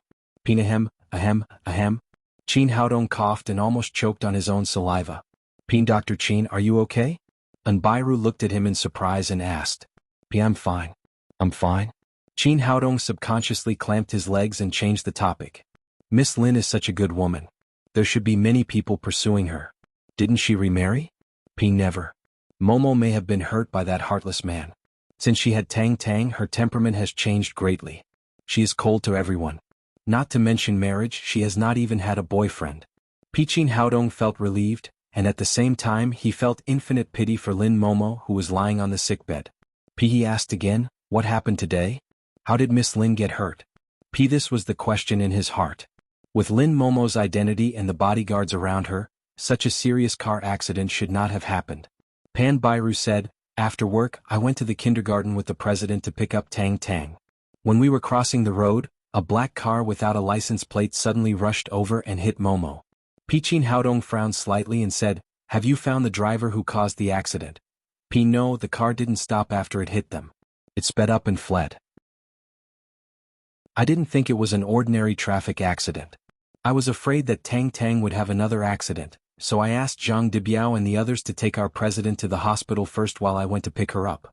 Pai just called the Public Security Bureau, and the police found the car at the bottom of a cliff, but the driver had been smashed into a meat patty. P. Qin Haodong said coldly, this is not a traffic accident but a murder. Pan Bairu said, it's normal. After Momo took over the president's position, the scale of Lin's group's industry doubled, which touched a lot of interests. Naturally, there will be people who want her dead. Moreover, Lin's group is not peaceful, and there are many people who are eyeing the president's throne. P. No matter who it is, anyone who dares to touch my woman will be sent to hell. P. Qin Haodong snorted in his heart, and a huge chill instantly filled the whole ward. P. What's going on? Is the air conditioner too low? Pan Bairu tightened her collar, got up and turned up the air conditioner by 2 degrees. P. The next morning, Qin Haodong pulled out the silver needles from Lin Momo's lower abdomen. After a night's nourishment with greenwood genuine qi, her injury had almost recovered. This kind of recovery speed was a great miracle in the history of modern medicine. P. However, Qin Haodong still shook his head slightly. His current cultivation was too low, so his medical skills could not be used. If he still had the cultivation of the cultivation world, this kind of minor injury could be cured in minutes. After the silver needles were pulled out, Lin Momo quickly opened her eyes and sat up on the bed. Although she had been seriously injured last night, her mind was still clear. She knew clearly what had happened later. She knew that it was the young man in front of her who had pulled her back from the gates of hell. She said to Qin Haodong, "Thank you, Dr. Qin." Qin Haodong looked at Lin Momo and felt that her whole body was cold. He could not even feel the slightest warmth when he thanked her. It was hard to associate her with the woman who was as passionate as fire that night. "You're welcome. This is what I should do," Qin Haodong said. Seeing the intern staring at her, Lin Momo frowned slightly. She did not like the feeling of being stared at by others. "Mizan, give Dr. Qin a check of 1 million yuan as my thanks." Qin Haodong said, "No, Mr. Lin has already given me a suite. This is the medical fee. My father is my father and I am me. After all, no amount of money can buy my life." What happened this time really scared Lin Momo. If she really died like this, leaving little Tang Tang alone, it would make her heart palpitate. Pan Bairu, who was next to her, was shocked. Last night, Qin Haodong told Tang Tang that Lin Momo would recover this morning. She thought it was a lie, but she did not expect it to be true. The young man's medical skills were so amazing that he could make a dying patient recover in just one night. Hearing Lin Momo's words, she came to her senses. She took out a checkbook from her small bag, wrote a check of 1 million yuan, and sent it to Qin Haodong. "Miss Lin, I said I can't take the money." Qin Haodong did not take the check. Lin Momo said, "What's wrong? Do you think it's too little? Then tell me a number and I'll definitely satisfy you." "It's not about the money." Qin Haodong said, "Miss Lin, if you really want to thank me, then promise me one thing." What was more important than 1 million yuan? Thinking of the way Qin Haodong looked at her, Lin Momo seemed to have guessed what his request was. She immediately said in a cold voice, "Dr. Qin, if you think you can do anything to me after saving me, then you're wrong. I advise you to give up the unrealistic idea." It was no wonder that she would have such a misunderstanding. The men around her these years were like flies that could not be driven away. Because she was annoyed by the harassment, she always put on a cold face. "Pina?" Qin Haodong was slightly stunned, and then he understood what Lin Momo meant. He quickly said, "Miss Lin, you misunderstood me. It's not what you think. I just feel that Tang Tang and I are very congenial, so I want to take her as my goddaughter. That's my only request." Although pursuing Lin Momo was also his goal, it could not be rushed. The urgent matter was to let Tang Tang call him father. The feeling of being called uncle by his daughter made him very uncomfortable. Godfather was also a father. This was the best way he could think of at present. It felt better than being called uncle by his daughter. What? You want to be Tang Tang's godfather? After a slight shock, Lin Momo's cheeks became hot. She thought that Qin Haodong wanted to pursue her, but it turned out that she was wrong. Yes, I like Tang Tang very much. Qin Haodong added, "If you let me be Tang Tang's godfather, I can guarantee that she will never get sick." Well, Lin Momo was a little hesitant. Tang Tang did not have a father, which was always a pain in her heart. The hateful man disappeared after one night, and there was no news of him. Many times, Tang Tang cried for a father and asked why the baby did not have a father, which made Lin Momo speechless. A godfather was better than no father. Maybe it could comfort her daughter's inner world. At this time, Lin Momo had the same idea as Qin Haodong. What moved her the most was Qin Haodong's last words. He could guarantee that his daughter would not get sick for the rest of her life. No parent didn't want their child to be healthy. Especially after experiencing life and death this time, she knew more about the value of life. Well, as long as Tang Tang is willing, I have no objection. Great, thank you, Miss Lin. Qin Haodong forcibly suppressed his inner excitement. He was afraid that if he showed too much joy, it would arouse Lin Momo's suspicion. As for Tang Tang, this little girl would be happy to accept him as her godfather. At this time, and Bairu said, "Dr. Qin, can you tell me the follow-up treatment plan for the president?" "Oh, no more treatment. You can go through the discharge procedures immediately." What? Do you mean that the president has recovered?" Pan Bairu asked in surprise. It was beyond her expectation that Lin Momo could recover to this extent. If she had recovered, it could only be described as a miracle. Qin Haodong recovered from his excitement and hurriedly said, "I mean there is no need for treatment in the hospital. Although Miss Lin looks normal, her internal organs still need to be nurtured. But the treatment can be moved to home in the future." I will give her acupuncture and massage every day. In fact, Lin Momo had recovered from her injury and did not need follow-up treatment at all. The reason why Qin Haodong said this was to create an opportunity for himself to be with Lin Momo. Of course he had to catch up with his own woman. How could he let go of such a good opportunity? Dr. Qin, how long will the acupuncture and massage take? Lin Momo asked. It is estimated that it will take half a month. The specific details will depend on her recovery. Qin Haodong did not say anything definite. He left himself some leeway. For a woman like Lin Momo, if he really cut off the treatment, he was afraid that he would not even be able to enter the door of the Lin family. Chapter 7. Lin Momo got out of bed and moved her stiff limbs, feeling that everything had returned to the level before the injury. Qin Haodong was right. She could leave the hospital now, so she asked Bairu to go through the discharge procedures. When they walked out of the hospital gate, several luxury cars stopped in front of the door. Zhang Debiao and a dozen bodyguards immediately greeted Lin Momo when they saw her. After the incident yesterday, Lin Ziyuan strengthened the protection of his daughter. However, only these bodyguards came and he didn't see the little fellow, which made Qin Haodong somewhat disappointed. Fortunately, he had a trick up his sleeve. He got in the car with Lin Momo under the pretext of going to the clinic for treatment. Otherwise, he would not have seen his daughter today. In the Lin's villa, Bairu went back to the company to deal with the affairs. Qin Haodong followed Lin Momo into the house. As soon as they entered the door, they saw a mess. Lin Ziyuan was holding Tang Tang in his arms and walking toward the door in a panic. Behind him was a female doctor in a white coat and a big mask. The little fellow was dispirited in Lin Ziyuan's arms. His spirit was low and his face was ashen. He didn't have the slightest liveliness from yesterday. Dad, what's going on? Lin Momo rushed forward and asked. Momo, have you really recovered? Lin Ziyuan was slightly surprised to see his daughter, and then said, Tang Tang is sick and has a bad fever. I'm going to take her to the hospital. What's going on? I've always been in good health. How could I get sick? Lin Momo asked anxiously. Lin Ziyuan said, maybe he caught a cold at the hospital last night and when he came back he had a fever. Dr. Gao gave him medicine several times, but it didn't work, so he had to go to the hospital. The Dr. Gao that he was referring to was the family doctor, Gao Yan. For a big family like theirs, they would have a family doctor, so there was no need to go to the hospital for minor ailments.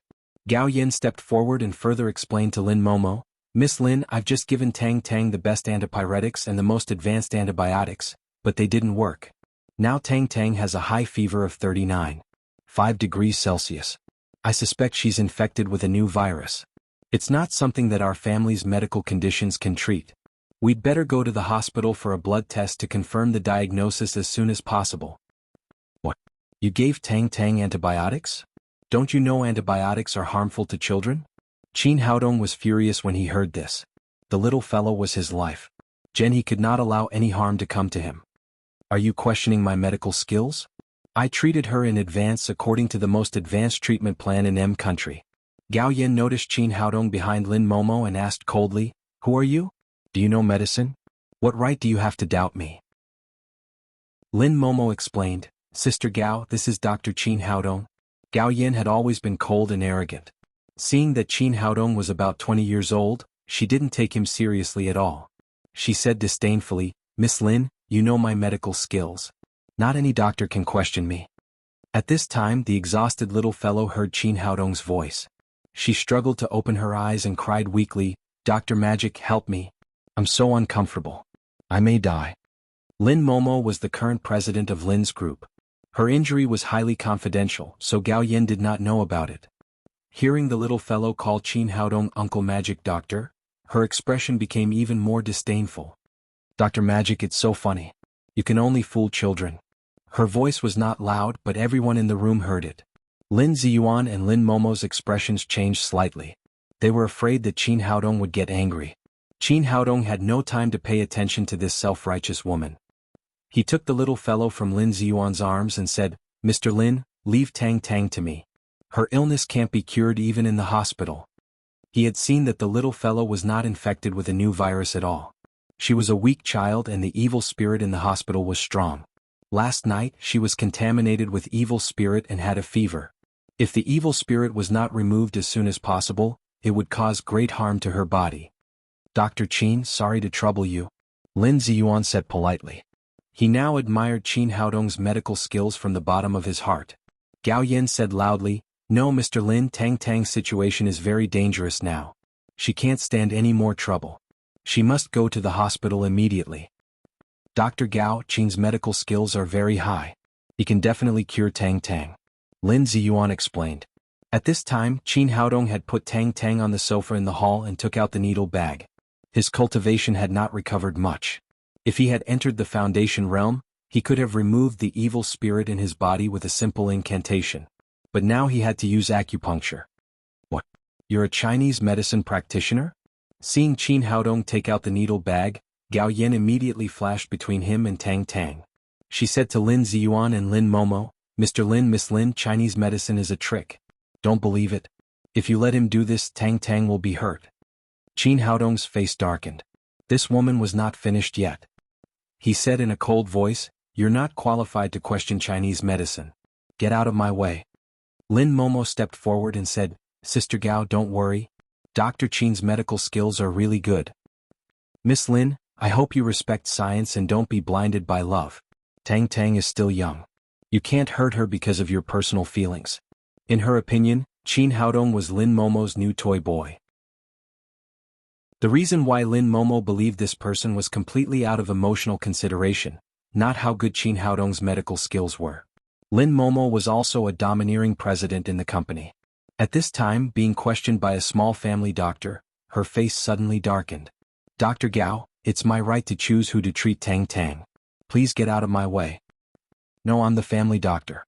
It's my duty to be responsible for the patient. As long as I'm here, he can't touch Tang Tang unless you fire me." Gao Yin had been the family doctor of the Lin family for more than 3 years. Usually, the father and daughter of the Lin family respected her very much, which also made her proud. She thought that between her and Qin Haodong, Lin Momo would definitely choose her. After all, she was a doctor of medicine who returned from studying in M country. Both her education and medical skills were real. "Well, you're fired now," Lin Momo said in a deep voice. What? Only then did Gao Yin realize what a stupid thing she had done. She quickly looked at Lin Ziyuan, hoping to get a turn for the better from him. Lin Ziyuan said in a deep voice, "Dr. Gao, you've been in our family for so long. I'll give you one more chance. Get out of my way or leave." Although Gao Yin was a doctor of medicine who returned from studying in M country, it was not easy to find a big boss like the Lin family. Between her job and her face, she finally chose the former. Her arrogance just now was swept away, and she silently stepped aside. Qin Haodong came to the little fellow. Tang Tang looked at the silver needles in his hand and said with some fear, "Uncle Magic Doctor, are you going to give me acupuncture?" "Yes, as long as I give her a few needles, she'll be fine." "Uncle Magic Doctor, does it hurt?" "You said I'm a magic doctor. Of course it doesn't hurt. Only stupid quacks' needles hurt." "Well, I'll close my eyes. It won't hurt if I don't look." Tang Tang obediently closed her eyes and asked, "Uncle Magic Doctor, how long will it take to give me acupuncture?" "Very soon. Sing a song for me. When you finish singing, I'll be fine," Qin Haodong said as he stabbed more than a dozen silver needles into Tang Tang's acupoints from head to toe. His needle-making technique had reached the state of perfection. Under the nourishment of greenwood genuine qi, the little fellow felt nothing at all. She closed her eyes and began to sing. "Little rabbit, be good. Open the door." There was not too much evil spirit in Tang Tang's body, so it was very easy to expel it. After 2 or 3 minutes, it was completely expelled by Qin Haodong. When he pulled out the silver needles, the little fellow had not finished singing the nursery rhyme. "Well, Tang Tang, you don't need to sing anymore. It's finished." Qin Haodong gently pinched the little fellow's chubby face. "Really, it doesn't hurt at all?" Tang Tang jumped up from the sofa excitedly. Her face, which had turned blue a few minutes ago, had recovered its ruddy color. Her whole body also seemed to be charged and restored to its former vitality. Lin Ziyuan stepped forward to touch the little fellow's forehead and cried in surprise, "It's not burning anymore.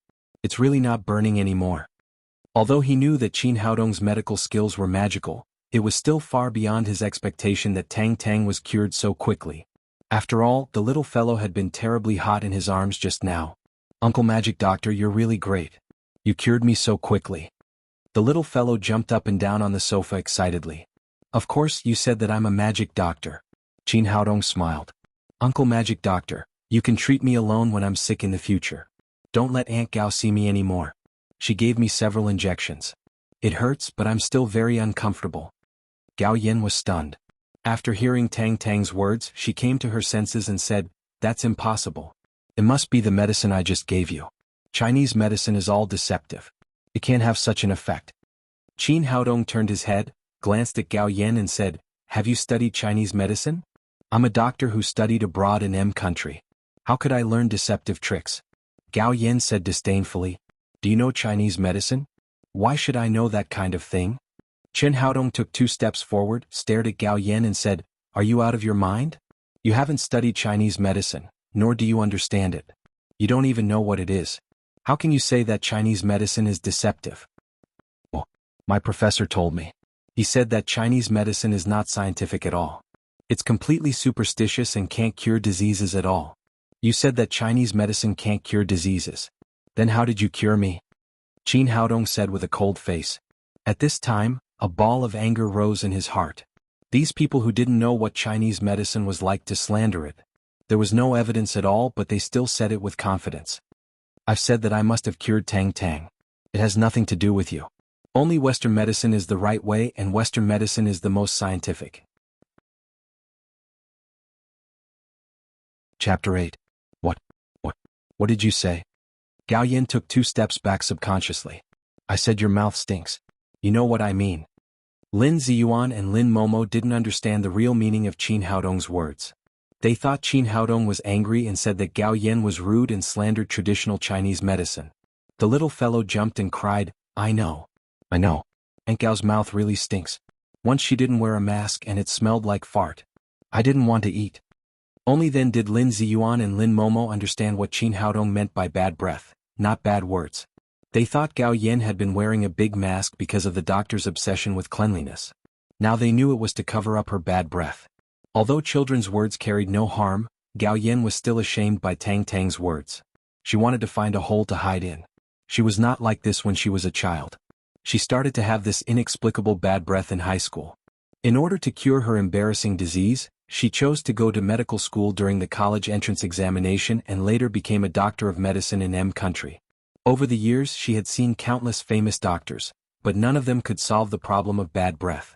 On the contrary, it got worse and worse. Because of this, although she was very beautiful, she still had no boyfriend in her early 30s. No man could stand that kind of bad breath. "Don't you believe in Western medicine? Why can't you cure your own disease?" Qin Haodong asked again. Gao Yin glared at Qin Haodong and said, "So what? Although Western medicine is scientific, there are also difficult diseases that can't be solved at present.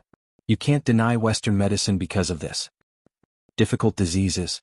Qin Haodong burst into laughter and said, "Obviously you have bad breath caused by excessive stomach fire and gastrointestinal heat. It's a minor problem in traditional Chinese medicine and can be easily cured. However, you don't believe in traditional Chinese medicine and slander it everywhere. You're reaping what you sow," Gao Yin said. "That's impossible. Don't lie to me. My stomach and intestines have been checked and there is no problem.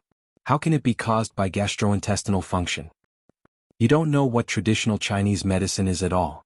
The stomach and intestines in traditional Chinese medicine refer to a system and a meridian system, which is different from an organ in Western medicine. Because of the limitations of Western medicine, we can't find the root of your disease and laughably classify it as a difficult disease. If I treat a small disease like yours, it will only take a few minutes." What? Can you cure my disease?" Gao Yin said incredulously. Yes. Uncle Magic is very good. He can cure any disease." The little fellow clapped her hands and said. She was now Qin Haodong's #1 hardcore fan. In her eyes, Uncle Magic Doctor was omnipotent. Gao Yin hesitated for a moment, then she bowed deeply to Qin Haodong and begged, "Dr. Qin, please help me. As long as you can cure my disease, I'll pay whatever you want." Qin Haodong could tell that she had bad breath at a glance and he could also tell the cause. Gao Yin had already believed him to some extent. Moreover, she was now almost crazy because of this disease. As long as there was a glimmer of hope, she was willing to try. "Uncle Godly Doctor, Auntie Gao is so pitiful. Please give her a few needles. If Auntie Gao is afraid of pain, I will sing another song for her." Qin Haodong touched the little fellow's head dotingly, turned back and said, "For Tang Tang's sake I'll treat you." After that, he asked Gao Yin to lie down on the sofa and began to apply acupuncture. This kind of gastrointestinal meridian obstruction was a piece of cake for Emperor Greenwood. 5 minutes later he put away the silver needles. "All right, try and see if there's any smell." "So fast?" Gao Yin hesitantly took off the mask on her face. Then she put her palms together, blew on them and sniffed. In the past, when she did this she would frown because of the smell, but this time she found that there was no smell at all. Could it be that the illness that has troubled me for more than 10 years has really been cured so quickly? Gao Yan's face was full of disbelief. Then she blew on her palm a few times, but there was still no smell at all. The little fellow ran to Gao Yan and said with a cute face, "Auntie Gao, I'll smell it for you." Then she put her little face in front of Gao Yan's mouth, wrinkled her cute little nose and sniffed twice. Then she clapped her little hands and cried, "There's no stench, there's no stench. Auntie Gao's mouth will not fart anymore." Gao Yan's face was full of excitement, and her tears fell like rain. After being tortured by bad breath for so many years, only she knew the bitterness and humiliation. "Dr. Qin, thank you. Thank you so much." Gao Yan knelt down in front of Qin Haodong and said, "I was wrong. I was short-sighted. I apologize to you and to traditional Chinese medicine." Qin Haodong said, "Get up. I've cured your illness. But you just worshipped foreign things and slandered traditional Chinese medicine. You can't speak for 3 days as punishment." He hated this woman for slandering traditional Chinese medicine for no reason. He had just used a little trick to treat her as punishment. Gao Yin got up from the ground and wanted to say something more. But suddenly she found that although she opened her mouth, she could not make a sound. Suddenly she was shocked.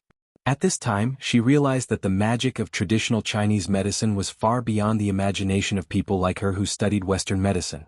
Although she couldn't speak for 3 days, her eyes were still full of gratitude and admiration when she looked at Tang Long. She would be willing to be unable to speak for 3 months or 3 years, let alone 3 days.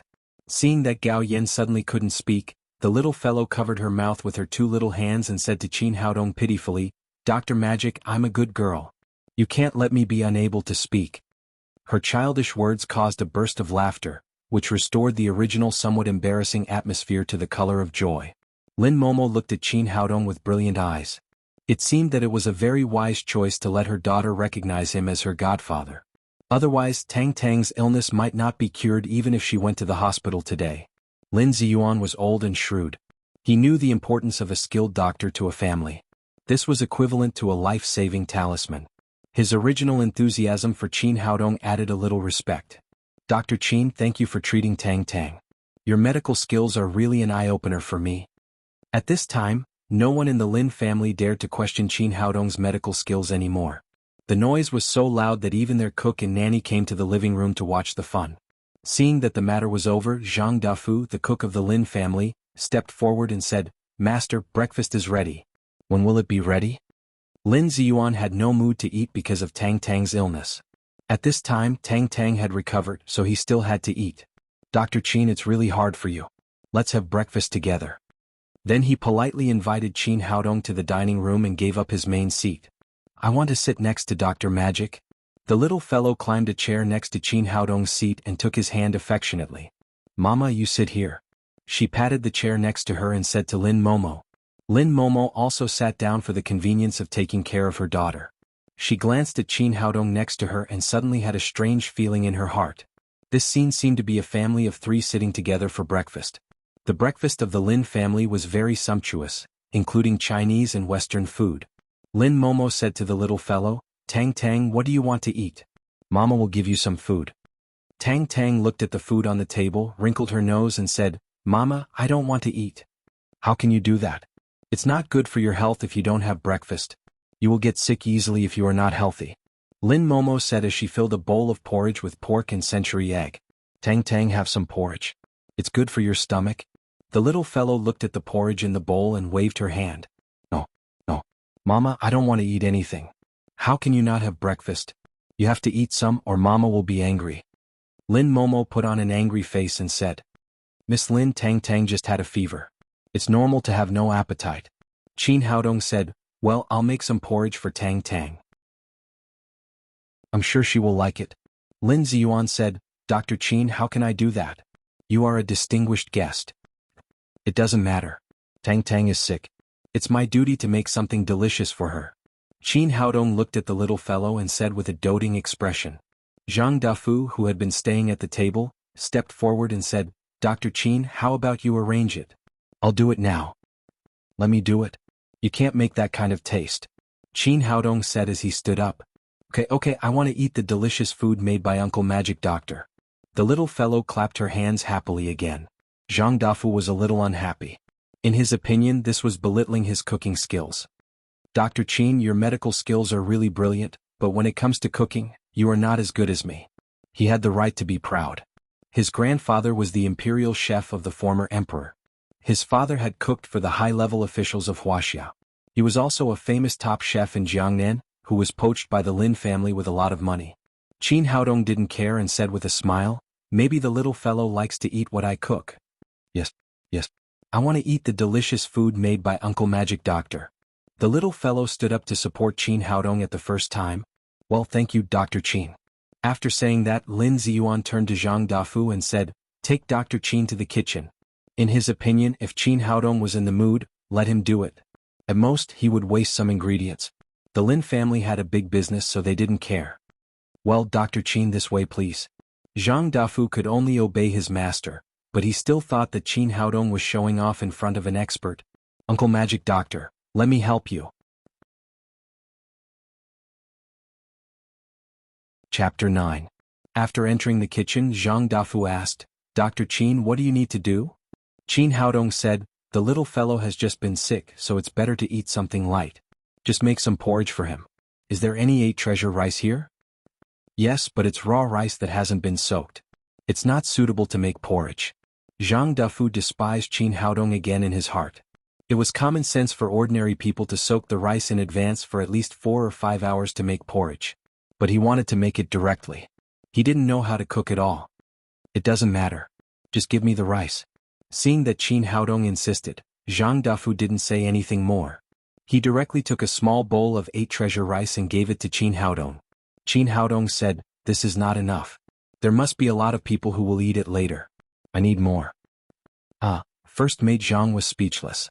He really didn't know where Dr. Qin's confidence came from. The Lin family had been trained by his cooking skills to be picky. They didn't like ordinary food at all. How could they eat the ordinary 8 treasure porridge? But since Qin Haodong wanted it, he would give it to him. Anyway, he was not the one who would be embarrassed later. Thinking of this, he took a big bowl of 8 treasure rice and sent it to Qin Haodong. Qin Haodong washed the rice and began to make porridge. He also knew that ordinary 8 treasure rice needed to be soaked for a period of time, but Emperor Greenwood didn't need to do that like ordinary people. He had a natural wood attribute physique and practiced the top wood attribute cultivation method, so he was good at manipulating plants. The grains in the 8 treasure rice quickly played their own value to the extreme in his hands.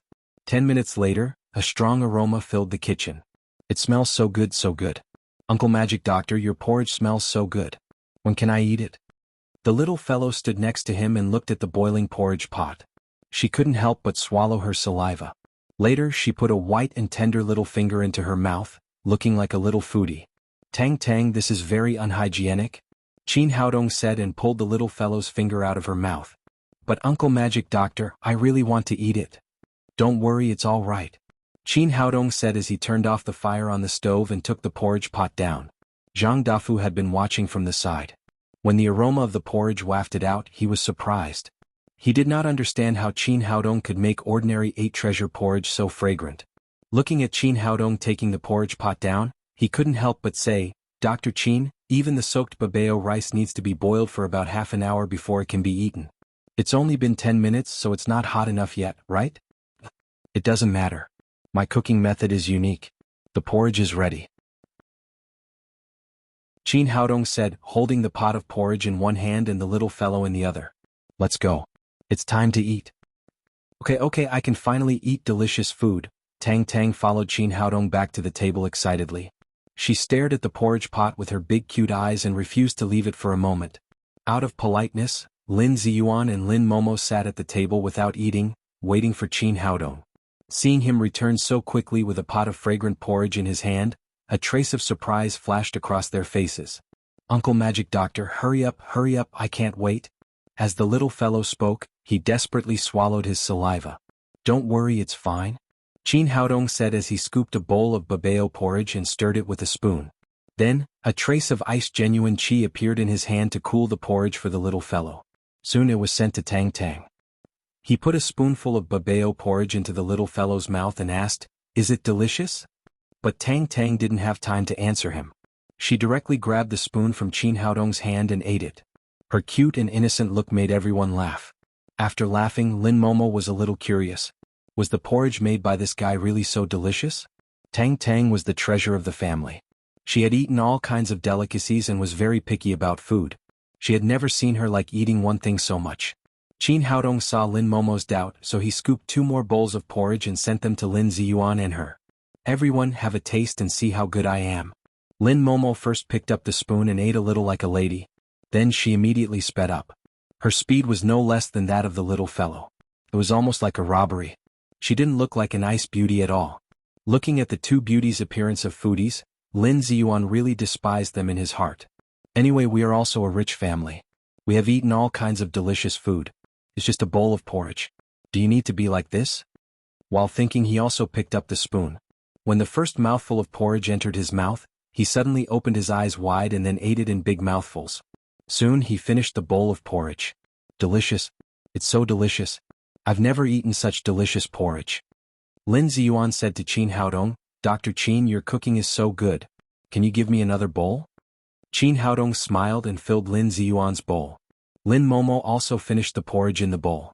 Although her cheeks were flushed and she was a little embarrassed, she couldn't help but hand the bowl in her hand to Qin Haodong. Qin Haodong filled her bowl of porridge. At this time the little fellow was a little anxious. While eating, she said vaguely, "Leave some for me. Leave some for me. Dr. Magic, you must leave some for me." Qin Haodong patted her little head lovingly. "Don't worry. You'll have something to eat." "Dr. Qin, can you give me some to taste?" Qin Haodong turned his head and saw that it was the chef Zhang Dafu. Zhang Dafu was full of curiosity. He had never seen the Lin family lose their manners while eating. If Lin Ziyuan wasn't a billionaire, he would really think that he was a shill hired by Qin Haodong. It was just a bowl of 8 treasure porridge. Was it necessary to eat so much? Because of this, it also aroused his curiosity. He wanted to taste what Qin Haodong's porridge tasted like. "I'm welcome," Qin Haodong said as he filled a bowl of porridge for Zhang Dafu. Zhang Dafu put a spoonful of porridge into his mouth. Suddenly he felt a strong aroma hitting his taste buds. It was thousands of times stronger than before. "This is the fragrance of longan, this is the strong aroma of jujube, this is the sweet aroma of koix." He chewed slowly, enjoying the feast brought to his taste buds by this bowl of 8 treasure porridge. At this time he finally understood why the Lin family was so obsessed with 8 treasure porridge. Qin Haodong's 8 treasure porridge was so delicious. Unconsciously, 2 lines of tears flowed down from the corners of Zhang Dafu's eyes. Yes, he did cry. He cried because of this bowl of porridge. Lin Ziyuan glanced at Zhang Dafu and despised him again in his heart. How could a chef cry because of a bowl of porridge? What a loser. Although he thought so in his heart, his hands did not stop. Soon the empty bowl in his hand was sent to Qin Haodong. Zhang Dafu quickly drank up the porridge in the bowl. Although he was not satisfied and wanted another bowl, as a chef, it was not appropriate to grab the porridge with the host. He could only put the bowl in his hand on the table reluctantly. He did not understand how Qin Haodong cooked ordinary 8 treasure porridge in such an amazing way. He accompanied Qin Haodong during the cooking process and did not see any special techniques. Suppressing the doubts in his heart, he said to Qin Haodong, "Dr. Qin, I Zhang Dafu have eaten all kinds of delicacies in my life, but I have never tasted such delicious porridge. I am convinced by your cooking skills. I apologize for what I said just now." He was really convinced now. He had just said that Qin Haodong's cooking skills were not as good as his, and now he knew that he had been slapped in the face. Zhang Dafu bowed to Qin Haodong apologetically and said, "Dr. Qin, I think you are more talented in cooking. If you are willing, I will recommend you to the capital immediately. With your cooking skills, you will definitely become a top chef in Wuxia, or even a royal chef." After that, he looked at Qin Haodong with a longing face. Qin Haodong just smiled slightly. How could he, the Emperor Greenwood, be a chef? Only his relatives were qualified to eat the food he cooked. "Thank you for your kindness, Chef Zhang, but I still prefer to be a doctor." "Oh, Dr. Qin, please think about it again. It's a pity that you are not a chef with your talent," Zhang Dafu said unwillingly. "There's nothing to think about. I just made something for the little fellow. I'm not interested in being a chef." Zhang Dafu's face showed a trace of disappointment and he quickly said, Dr. Qin, since you don't want to be a chef, can you teach me your cooking skills? I would like to worship you as my teacher. Qin Haodong waved his hand and said, You can't learn my cooking skills. He was not hiding it, but Zhang Dafu really could not learn this cooking skill. In the world, only he, the Emperor Greenwood, could use it. Oh? Zhang Dafu's face was more disappointed, but he could not say anything. He silently retreated to the side. Dr. Qin, is there any more porridge? Lin Ziyuan raised the bowl in his hand again and asked. Mr. Lin, there's no more, Qin Haodong said. He had increased the amount of porridge when cooking, but he did not expect that it would be eaten up so quickly. Lin Ziyuan realized that Qin Haodong had not eaten yet, and he could not help blushing. At this time, the little fellow patted her round belly and said, Uncle Magic Doctor, the porridge you made is so delicious. I haven't had enough yet. Qin Haodong said, I just got sick. You can't eat too much at one time. I'll cook for you later. Well then. The little fellow said again, Uncle Magic Doctor, can you send me to kindergarten? Not today. I have something to do later. I'll send you to kindergarten tomorrow, okay? Qin Haodong did have something to do. He had promised to be Tang Tang's godfather. For the first time his daughter called him father, so he had to give her a gift. That was why he had not asked her to be his goddaughter. He would go out to prepare the gift later. Well then, Uncle Magic Doctor, you have to keep your promise. Let's pinky swear. The little fellow said as she stretched out her white and tender little finger and made a pinky swear with Qin Haodong. After breakfast, Lin Momo took Tang Tang to kindergarten, and Qin Haodong also left the Lin family. Today, Tang Tang's fever reminded him that children were weak and easy to get sick. The best way to change the situation was to cut the hair and cleanse the marrow, so he wanted to give Tang Tang a marrow cleansing pill. Chapter 10. The market was very large. After entering the gate, there were small stalls nearly 2 kilometers long, and then there was a huge wholesale market of medicinal materials. The wholesale market was full of large-scale wholesalers of medicinal materials. The quality of medicinal materials was relatively high, so the price was naturally more expensive. As for the stalls outside, they were selling medicinal herbs picked from the mountains by the nearby medicinal farmers. The prices were relatively cheaper, but there were also good and bad people mixed in, and it was easy to buy fake medicine. Qin Haodong naturally didn't need to worry about this. As a cultivator, he was very sensitive to spiritual qi. He could distinguish the authenticity and age of medicinal materials at a glance. The 2 most important herbs for preparing the marrow cleansing pill were 100-year-old Polygonum multiflorum and ginseng. He walked slowly along the stalls outside and still found nothing after walking halfway. After all, there were too few wild medicinal materials in this era, let alone century-old treasures. Seeing that he was about to reach the end of the scattered stalls, Qin Haodong's eyes suddenly lit up. He finally found a 100-year-old Polygonum multiflorum in a stall. The stall owner was a middle-aged man in his 40s, who looked very conspicuous among many stalls. It was summer in the south of the Yangtze River. The owners of other stalls wore very little, and some were even bare-chested. However, he wore long clothes and trousers and covered himself tightly, as if he was afraid of catching a cold. Even so, the middle-aged man's face was pale and his spirit was exhausted. Boss, how much is this? Qin Haodong asked, pointing to the 100-year-old Polygonum multiflorum at the stall owner's feet. Hearing that there was business, the stall owner became a little energetic. He opened his small eyes and said, This is an old Polygonum multiflorum. It costs 20,000 yuan. 20,000 yuan? Qin Haodong looked surprised and then said, Boss, isn't the price a little too high? In fact, he was just surprised that the boss sold it too cheaply. According to the normal market price, a 100-year-old Polygonum multiflorum would sell for more than 100,000 yuan. It seemed that the middle-aged man only knew that this Polygonum multiflorum was old, but he didn't know that it had reached 100 years. The stall owner said, This is a pure wild Polygonum multiflorum. I dug it out of the mountains. It's at least 40 or 50 years old. 20,000 yuan is not expensive at all. Sure enough, the stall owner didn't know the value of this Polygonum multiflorum. As a modern young man, he would not suffer a loss if he could get a bargain. Qin Haodong said, Your Polygonum multiflorum is not in good condition. It seems that it has been on display for a long time. Ordinary people will not buy it. How about 10,000 yuan, no more? The stall owner hesitated for a moment. Although this Polygonum multiflorum was quite old, it was indeed not valued by many people. He had put it here for more than a month but had not sold it. Okay, take the 10,000 yuan. The stall owner finally decided. After all, it was not easy for them to sell expensive medicinal herbs at retail stalls. The rich people would go to the wholesale city. They were afraid of buying fake goods here. All right. Qin Haodong was delighted. With this 100-year-old Polygonum multiflorum, he had solved one of the main herbs. He took the herbs and reached into his pocket.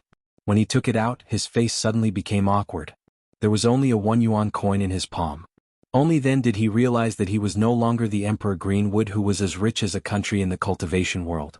This was all the wealth left by his predecessor. What's wrong? Noticing the peculiar expression on Zhang Xian's face, the vendor turned to look at him. That. Can you sell it to me for 1 yuan? Qin Haodong asked, holding up the coin in his palm. Seeing the coin in his hand, the stall owner almost fell to the ground. He had seen stingy people, but he had never seen such a stingy person. Are you sick? You want to buy a medicinal herb worth 10,000 yuan for 1 yuan? I don't think you are here to buy medicine, but to make trouble on purpose. Hurry up and leave or I will call the police. The stall owner grabbed the 100-year-old Polygonum multiflorum from Qin Haodong's hand. I don't have money, but I think you should sell it to me. Qin Haodong looked at the stall owner and said, Are you still asleep? The stall owner glared at Qin Haodong. This Polygonum multiflorum is old and costs at least tens of thousands of yuan. You want to buy it for 1 yuan? I think you are sick in the head. Go home and take your medicine. Don't go out without taking your medicine in the future. Qin Haodong said lightly, It's not me who is sick, but you. You're sick. Your whole family is sick. The stall owner was completely irritated. Don't be angry. I really want to buy this Polygonum multiflorum. Qin Haodong said calmly, Although I have no money, I'm not here to make trouble. Believe it or not, you will be willing to sell it to me later and even give it to me for free. For free? Are you talking in your sleep? The stall owner was so angry that he laughed and looked at Qin Haodong as if he were looking at a psychopath. In his opinion, this guy was retarded. Not only did he not bring money to buy things, but he also thought that he would give it to him for free. He was not crazy. Why would he give it to him for free? Qin Haodong looked at the stall owner with a playful face and said, Have you been afraid of cold recently and your waist and knees are sore? The stall owner was slightly stunned, but then he was relieved. He wore the most clothes in the whole medicinal materials market, so it was not surprising that he was afraid of cold. However, the young man's next words surprised him. If I'm not mistaken, your symptoms have appeared for about 2 months. The general manifestations are fear of cold, weakness of waist and knees, and weakness of limbs. These are secondary. The most important thing is that your second master hasn't worked recently, right? The stall owner was shocked. If Qin Haodong had only mentioned the physical symptoms, he might have guessed it. But it was impossible to guess the symptoms in 2 months. Besides, no one knew that the second master didn't work except for himself and his wife. But the young man said it casually. It seemed that it was not simple. How do you know? He asked in surprise. I'm a Chinese medicine practitioner. Of course I can see it. Qin Haodong said lightly, I also saw that you went to a very cold place before you got sick, and since then you have this disease, right? The stall owner's expression became more dull. Herb gatherers like him often wandered around and went to mountains and swamps. Once he went to a small valley which was very strange. It was obviously over winter, but it was bitterly cold. Although he quickly left after picking a medicinal material, he had this strange disease since then. However, he didn't tell anyone about this. How did the man in front of him know? Why am I wrong? Looking at the expression of the stall owner, Qin Haodong knew that he was right. He said with regret, If I'm wrong, then I don't want this medicinal material. I'll turn around and leave now. But you've lost the only chance to cure it. Maybe you'll have to enter the palace to serve the emperor. Don't blame me for not reminding you. Don't go, little brother, don't go. The stall owner grabbed Qin Haodong. Hearing that his disease could be cured, he asked eagerly, Little brother, can you really cure my disease? For a man, there was nothing more tragic than being unable to recover from a setback. He had made some money collecting herbs over the years and had just married a wife who was more than 10 years younger than him. Originally, their life was happy and harmonious. Since that time, things had become like this. His wife quarreled with him every few days. If this went on, even if he didn't divorce, he would not be far from being cheated on. He had also taken a lot of medicine and seen a lot of doctors during this period, but it didn't work at all. Some people even advised him to cut it off. He didn't expect that today he would meet a young man who not only knew his disease but also said that he could cure it. He couldn't believe it. Qin Haodong said, It depends on fate when I treat people. You can choose to believe it or not. I won't force you. But since I can see it, I naturally have a way to cure it. I believe it. I believe it. The stall owner grabbed Qin Haodong's arm as if he was grabbing a life-saving straw. He said repeatedly, as long as you can cure my disease, not to mention this Polygonum multiflorum, all the medicinal materials here will be given to you. Qin Haodong said, if I'm not mistaken, the place you went to was a place of extreme yin. The yin qi there was too strong. Fortunately you stayed there for a short time. If you stayed longer you might have lost your life. Even so, your kidney yang was seriously damaged. If you don't treat it in time, I'm afraid you only have 2 years to live. Then what should I do? Little brother, you must save me. I'll pay any price. The stall owner was so scared that his face became paler when he saw Qin Haodong's words. Don't be nervous. As long as the cause is found, this disease is still very easy to cure. Qin Haodong said and took out the needle bag from his pocket. I just need to give you 2 needles and you'll be cured. Really? The stall owner still couldn't believe it. He had seen a lot of famous doctors and spent a lot of money to cure it. You'll know if it's true or not. I didn't ask you for money. Qin Haodong treated the man patiently for the sake of the century-old Polygonum multiflorum. Otherwise, with his character, Emperor Greenwood would have turned around and left. The stall owner thought about it and found it was true. The Polygonum multiflorum was still in his hands. If he couldn't cure it, he would just have to suffer a few needles. There was not much loss. If he could cure it, he could get the happiness of the rest of his life. Thinking of this, he said, well, I'm willing to give it a try. Qin Haodong asked the stall owner to turn around. He raised his hand and pierced 2 silver needles into the Shinshu acupoints on both sides. This disease could not be cured by others, but it was very simple for him. If the kidney yang was damaged, he just needed to replenish the yang qi. The stall owner felt a slight chill on his back, and then 2 hot air rose up.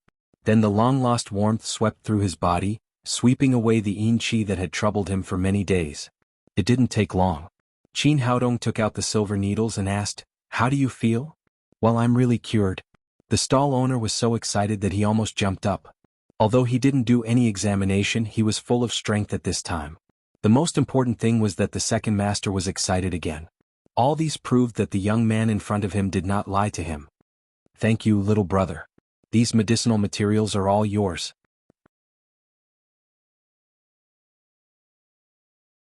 Chapter 11. This matter had always been a worry for him, and he even felt that it was meaningless to live. He did not expect that it would be cured so magically today. I don't need so many. I'll just choose a few. Qin Haodong took a bag from the stall.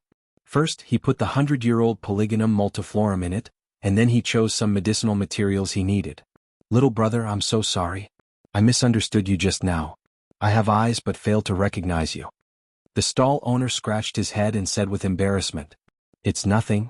Qin Haodong waved his hand and then walked to the wholesale market in front. He looked at the bag in his hand. Although it was not heavy, it was really a hindrance. It would be nice if he had a storage ring.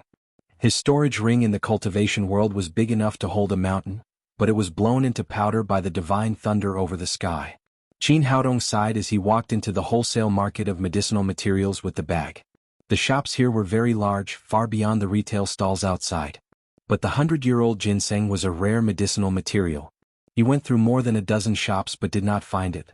A kind-hearted shop owner said to him, Little brother, if you want to buy this kind of rare medicinal material, you can only go to Shinnong Pavilion to have a try. They have wild medicinal materials and many of them are very old. If Shinnong Pavilion doesn't have them, we can only say that we can't buy them here. After thanking him repeatedly, Qin Haodong walked to the largest shop in the mall according to the shop owner's guidance. When he came to the front of Shinnong Pavilion, he could not help but secretly admire it. It was worthy of being the largest shop in the mall. As soon as he came to the door of the shop, he smelled a burst of herbal fragrance. There was a huge plaque hanging above the wide door, on which there were 3 golden characters. Shinnong Pavilion. The shop was very busy with people coming and going. Qin Haodong walked around. The medicinal materials here were indeed richer in spiritual qi than those in other shops. Obviously they were picked in the wild, not artificially cultivated. He was just about to ask the waiter if there was any ginseng more than 100 years old when several people walked into Shinnong Pavilion. Walking in the front was a burly old man. Although his hair and beard were gray, he had an extraordinary momentum, with an unconcealable aura of a powerful army. Qin Haodong could keenly feel that this old man must have been a soldier and not an ordinary one. Next to the old man was a tall young woman with a ponytail. Her appearance was comparable to Lin Momo's, and she was full of heroic spirit.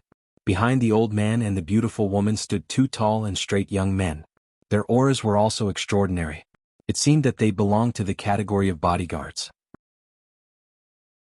After seeing these people, Qin Haodong's heart slightly moved. He keenly felt the fluctuation of internal qi from the old man and the young woman. These two people turned out to be warriors. This was the first time he had felt the aura of a martial artist since his rebirth. He could not help but pay more attention to it. After the old man entered the door, the waiter who had been accompanying Qin Haodong hurried to greet him and said politely, "Sir, you're here." The old man nodded and said, "Have the herbs I ordered arrived yet?" We're here. "Please rest in the VIP lounge first, I'll go get it now," the waiter said as he led the old man and the others to the VIP lounge next to him. Then he turned around and went into the warehouse. Soon he came out with a big red brocade box. After seeing the big red brocade box, Qin Haodong's pupils suddenly shrank. He keenly felt an abundant spiritual qi. Even the spiritual qi emitted by the 100-year-old Polygonum multiflorum in his pocket was not as rich as this thing. This was a century-old medicine or even much older than a century. It seemed that it should be 400 or 500 years old. After making a preliminary judgment in his heart, Qin Haodong followed the waiter to the door of the VIP lounge, wanting to see what was in the box. The waiter came to the old man with a big red brocade box in his arms and said, "Sir, this is the old medicine found by our Shinnong pavilion with all our connections. It's really a good thing of 500 years. You can't buy such good medicine anywhere else. Please have a look." Then he opened the lid of the brocade box, and a blood-red ginseng appeared in front of the old man. Feeling the increasingly rich spiritual qi, Qin Haodong marveled in his heart. This was blood ginseng and it was definitely more than 500 years old. Although this thing was far from being comparable to the top-grade heavenly treasures he had in the cultivation world, it was definitely a good thing that was hard to find on Earth. At this time, the old man put on a pair of white gloves and carefully picked up the ginseng in the brocade box. After looking at it for a long time, he exclaimed, "Good stuff, it's really good stuff."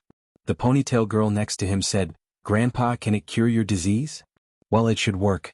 The old man nodded with satisfaction, with irrepressible joy in his eyes. The waiter said, "Sir, don't worry. This 500-year-old ginseng is a life-saving thing. It's said that it can even save the dead. I can guarantee that you'll be cured immediately." The old man said, "What's the price of this ginseng? Did the boss tell you?" "Yes, he told me. The boss went out to do something. Before he left, he specially told me that you're a distinguished guest of our Shinnong pavilion. This ginseng will be charged at the lowest price, 10,000 yuan per year.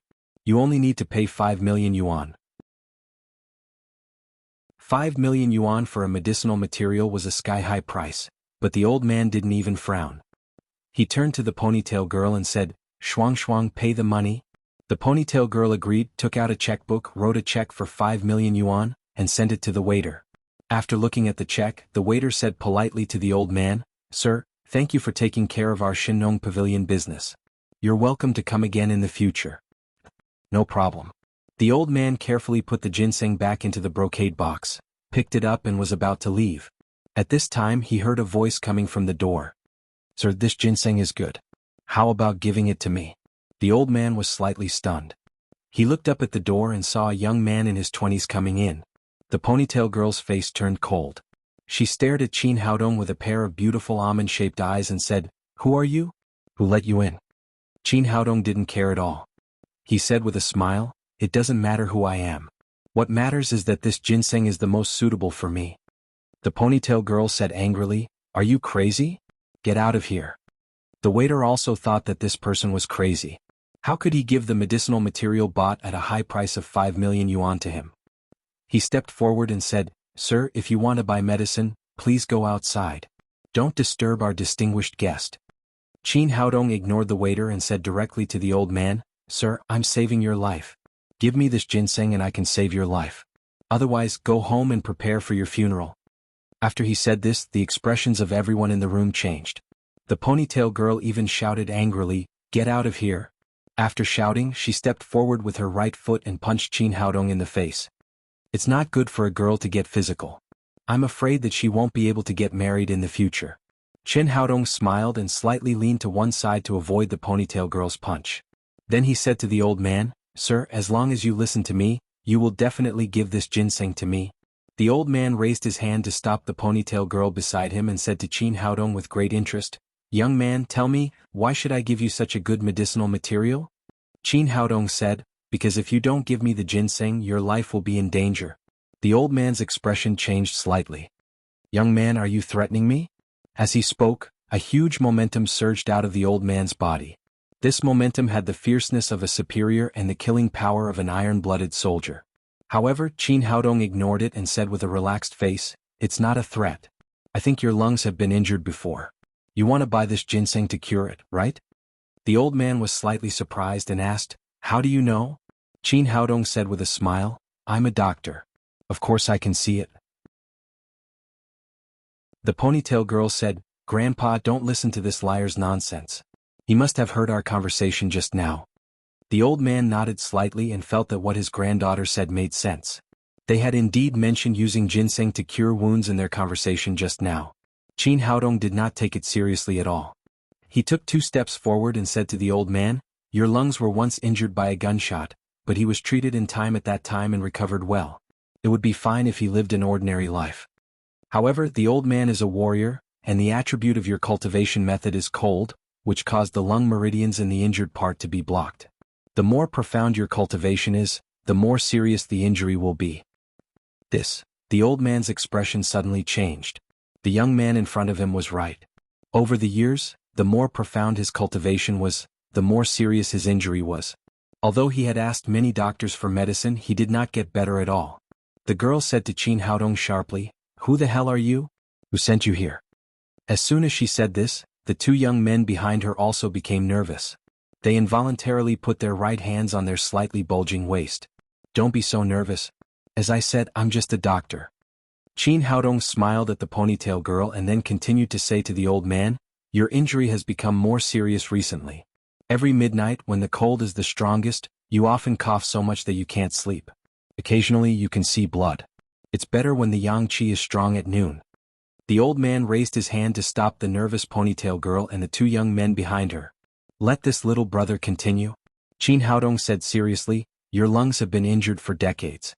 Coupled with the erosion of the cold qi of the cultivation method every day, the meridians have been blocked very seriously.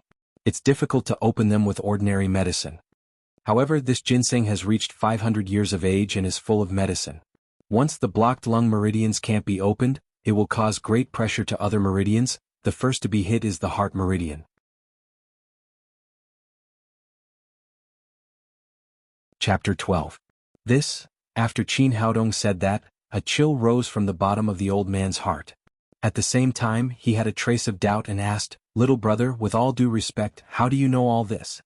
Qin Haodong's words were true, which made him believe 70% or 80% in his heart. However, he was very surprised that this young man had not felt his pulse or treated him. How could he tell his physical condition so clearly? "I'm a Chinese medicine practitioner. Chinese medicine pays attention to look, listen, question and feel the pulse. I just used inspection." The ponytail girl cried, "Grandpa, don't listen to his nonsense. How can there be such a young Chinese medicine practitioner? Even Chinese medicine practitioners can't reach the level of inspection.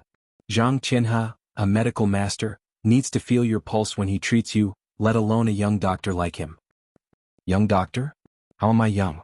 Qin Haodong smiled at the girl and said, "If I tell you that I ignored Zhang Qianhe when he wanted to be my apprentice, would you believe it?" "Nonsense. How could Master Zhang want to be your apprentice? It's more likely that you are his apprentice." After the ponytail girl finished speaking, she turned to the old man and said, "Grandpa, I think this man has ulterior motives.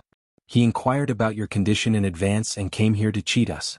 Otherwise, how could he appear when we just bought the ginseng? How could there be such a coincidence?" "Are you saying I'm a liar?" Qin Haodong asked. "Do you need to ask? You are a liar. And a brainless liar. Do you think you can cheat by inquiring about my grandpa's condition from other sources? Stop dreaming." The girl said confidently. "Since you said that I inquired about your grandpa's condition, then I'll tell you something that can't be inquired about," Qin Haodong said as he glanced at the girl. What are you going to do?" The ponytail girl was a little nervous for no reason. She had always been fearless, but the young man in front of her brought her a kind of pressure that she had never felt before.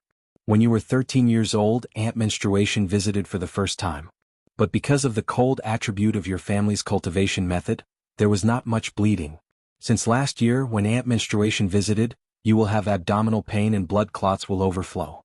Today is the 3rd day of this month. You must have had abdominal pain and taken brown sugar water to drive away the cold, right? You, the ponytail girl looked at Qin Haodong with horror. She had not even told her parents about it, but the young man knew it clearly. Was he a devil? What? Am I wrong? Or do you think I heard all this? Qin Haodong said with a smirk on his face. Bastard.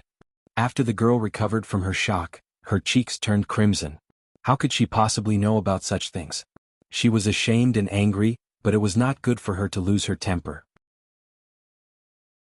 She angrily retreated to the side and did not speak again. At this time, the old man had already seen that Qin Haodong was not an ordinary person. He indeed had amazing medical skills. He was also a decisive person, so he immediately made a decision. Little brother, time was of my eyes of the of. Then he picked up the big red brocade box on the table and gave it to Qin Haodong. Thank you for saving my life, little magic doctor. Please accept this ginseng. Qin Haodong took the brocade box without hesitation. The old man was lucky to meet him today. Otherwise he would have lost his life. It was reasonable for him to accept the ginseng from him. The waiter next to him was confused.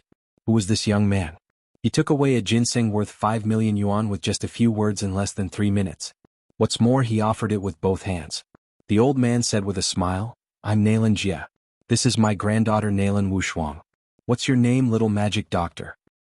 Qin Haodong.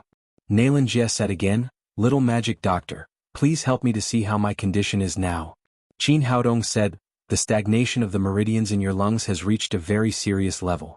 Now you have symptoms of coughing with blood. If you don't get effective treatment, you can only live for 3 months. 3 months? Even though Nailan Jie had been indifferent to life and death, he couldn't help feeling disappointed when he heard that he only had 3 months to live. At this time, Nailan Wushuang no longer doubted Qin Haodong. She stepped forward and said eagerly, Dr. Qin, please save my grandpa. As long as you can cure my grandpa's illness, I will satisfy any request you make. Qin Haodong looked at her meaningfully. Nailan Wushuang couldn't help blushing again. Then she realized that she had said something wrong, which was easy to arouse people's imagination.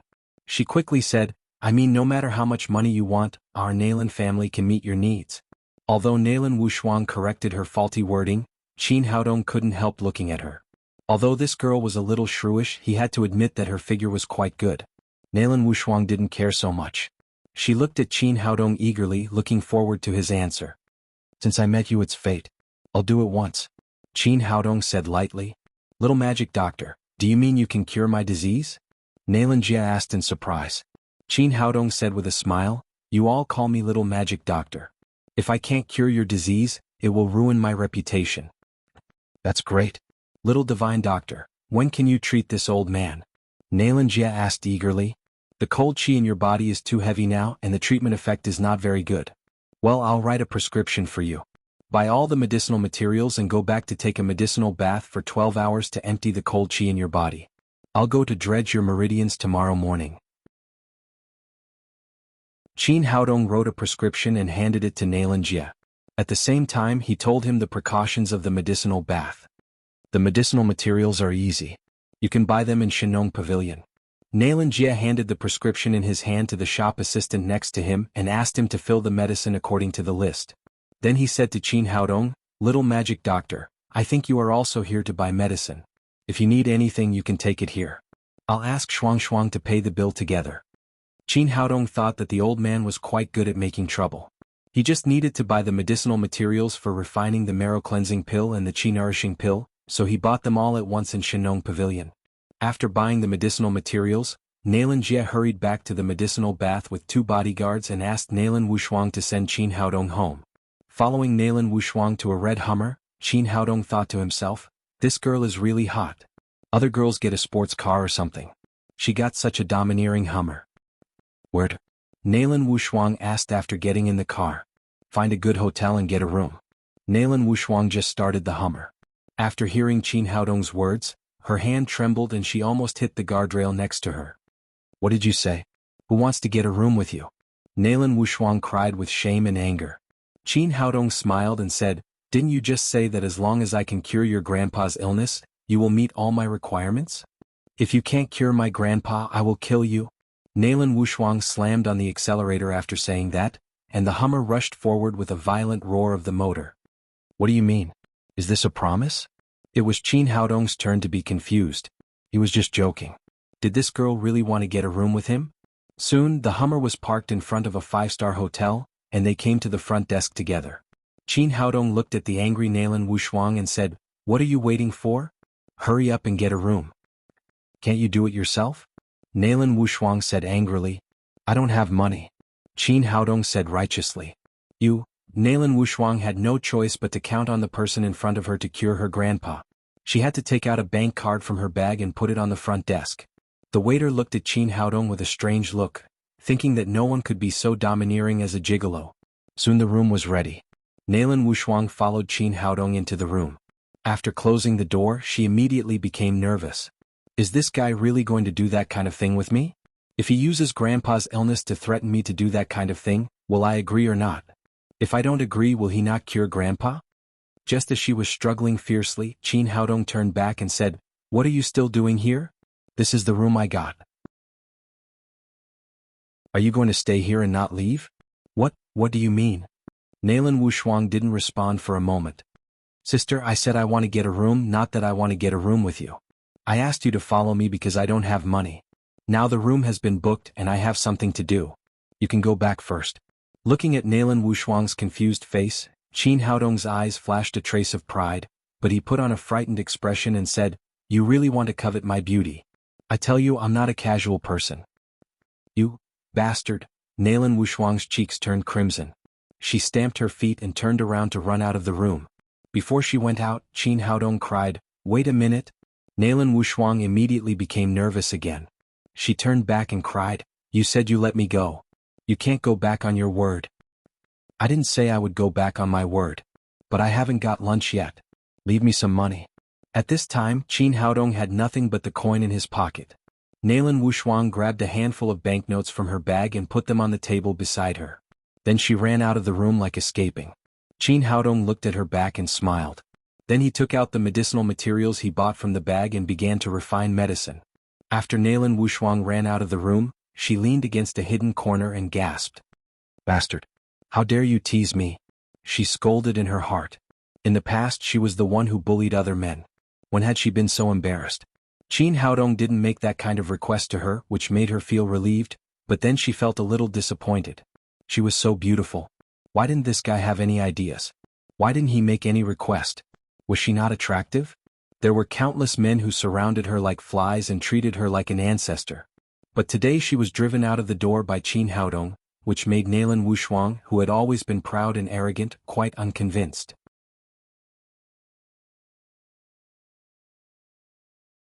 Chapter 13. The reason why Qin Haodong came here to get a room was to refine elixirs. As a gift for his daughter, it was not appropriate for him to refine elixirs in Lin's house. He still didn't know where Lin Ziyuan's villa number 6 was, so it was best to go to the hotel. As the Emperor Greenwood, it was easy for him to refine these low-level elixirs. He extracted the essence of various medicinal materials and made them into elixirs. An hour later, 12 crystal-clear marrow-cleansing elixirs and 9 qi-nourishing elixirs were placed on the tea table of the hotel. It was still early and Tang Tang would be out of school in a few hours. He simply ate some food sent by the hotel and began to cultivate to improve his cultivation. Although the spiritual qi on earth was scarce, with the support of qi-nourishing elixirs, it made his breakthrough much easier. After swallowing 3 qi-nourishing elixirs in a row, Qin Haodong heard a crisp sound in his ears, as if something had broken. Then the genuine qi in his body was like the Yangtze River, flowing endlessly, more than twice as strong as before. Qin Haodong opened his eyes. He was at the late stage of qi refining, one step away from foundation building. It seemed that he could only rely on elixirs to cultivate on earth. However, the blood ginseng and the 100-year-old Polygonum multiflorum were worth more than 6 million, plus some other auxiliary medicinal materials, almost 7 million. The cost was indeed a little high. He had to hurry to make some money so that he could improve the speed of cultivation. Seeing that it was almost time, he checked out of the room and rushed to Lin's villa. The bodyguards of Lin's family had been instructed by Lin Ziyuan, so they let Qin Haodong enter the hall directly after seeing him. "Uncle Magic Doctor," As soon as he entered the door, he saw Tang Tang flying towards him like a happy swallow. Qin Haodong reached out, picked up Tang Tang, spun her around a few times and then held her in his arms. After the little fellow giggled, she put her arms around Qin Haodong's neck and kissed him. She said, "Uncle Magic Doctor, I miss you so much." Lin Momo was secretly jealous. She had raised her daughter for so many years, but why did she look closer to outsiders than to herself? Lin Ziyuan stepped forward and said with a smile, "Dr. Qin, Tang Tang has been asking to see you since she came back from kindergarten. Fortunately, you came in time, or the roof of the house would have been lifted by her. This child is indeed close to me." Qin Haodong felt that the timing was just right. He said, "Mr. Lin, I want to recognize Tang Tang as my goddaughter. I have already discussed it with Miss Lin. What do you think?" "All right, that's a good thing." Lin Ziyuan was overjoyed when he heard that. He was thinking about how to make friends with Qin Haodong. With the relationship of the little fellow, the two families could be said to be a family. "Uncle Godly Doctor, what's a goddaughter?" the little fellow asked curiously. "From today onwards, you are my daughter and I am your father," Qin Haodong said seriously. "Is that so, Mama?" The little fellow turned to look at Lin Momo. Although Lin Momo was a little dissatisfied with Qin Haodong calling her godfather, she still nodded when she saw the little fellow's eager eyes. "Great, great. I finally have a papa. I finally have a papa." After getting her mother's affirmation, the little fellow immediately became excited.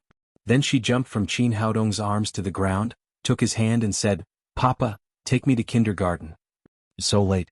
Why do you still want to go to kindergarten?" Lin Momo asked in surprise. "I want to tell the children in our class that I have a father. I am not a wild child." Seeing the little fellow's appearance, Qin Haodong felt sad. He had let his daughter suffer for so many years. Lin Momo turned her head directly, wiped the tears from the corners of her eyes, and cursed the man who disappeared 100 times in her heart.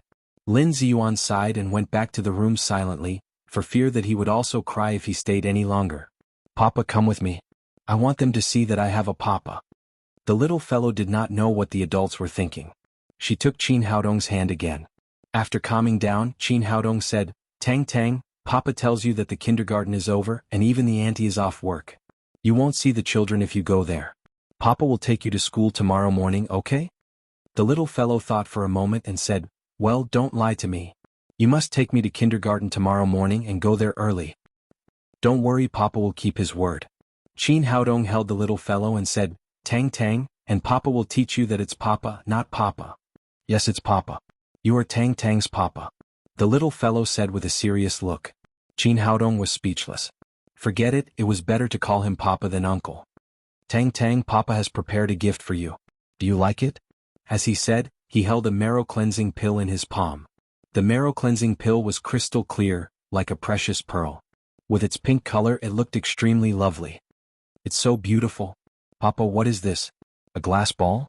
Tang Tang picked up the marrow-cleansing pill with her chubby little hand and asked admiringly, "This is the pill Papa specially prepared for you. You will never get sick after taking it." Qin Haodong explained patiently. Lin Momo's expression changed.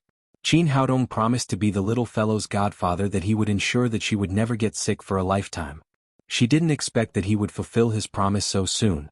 Looking at the beautiful marrow-cleansing pill, she was also a little curious. If she hadn't seen Qin Haodong's amazing medical skills, she really wouldn't dare to let the little fellow eat this kind of unlicensed product. But now she knew that it was absolutely a priceless thing. "Really? I hate being sick. It's very uncomfortable." The little fellow held the pill in her hand again, showing a tangled look. "But Papa, I think it's so beautiful. I can't bear to eat it." "It doesn't matter. Papa is a miracle-working doctor. I have more here." As Qin Haodong said, he took out another marrow-cleansing pill from his pocket and gave it to Lin Momo. He said with a smile, "Mom, you have one too." "How can you say that?" Lin Momo glared at Qin Haodong coquettishly, but she still reached out and took the marrow-cleansing pill. Qin Haodong laughed and said, "Eating this pill will change your physique, and you will never get sick again." "Can I eat it now?" Lin Momo asked. "Of course, but the marrow-cleansing pill will remove the impurities in your body. You'd better go back to your room to eat it and then take a shower." Qin Haodong said, "You go back to take the pill. I'll take Tang Tang to her room. After all, she is still a little young and I'll take care of her. Well, call me if you need anything." Lin Momo said and hurried back to her room. She knew that Qin Haodong would never brag about this kind of thing with his medical skills. And she was not worried about giving Tang Tang to Qin Haodong. As a mother, she could clearly feel Qin Haodong's love for Tang Tang.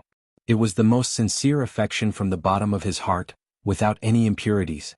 Qin Haodong took Tang Tang back to her room, put the little fellow on her little bed and said, "Tang Tang, do you want to be smarter?" Of course, the teacher said that both parents like smart children. "Then Papa will teach you a way to be smarter. Do you want to learn?" Yes, Tang Tang has to be smarter.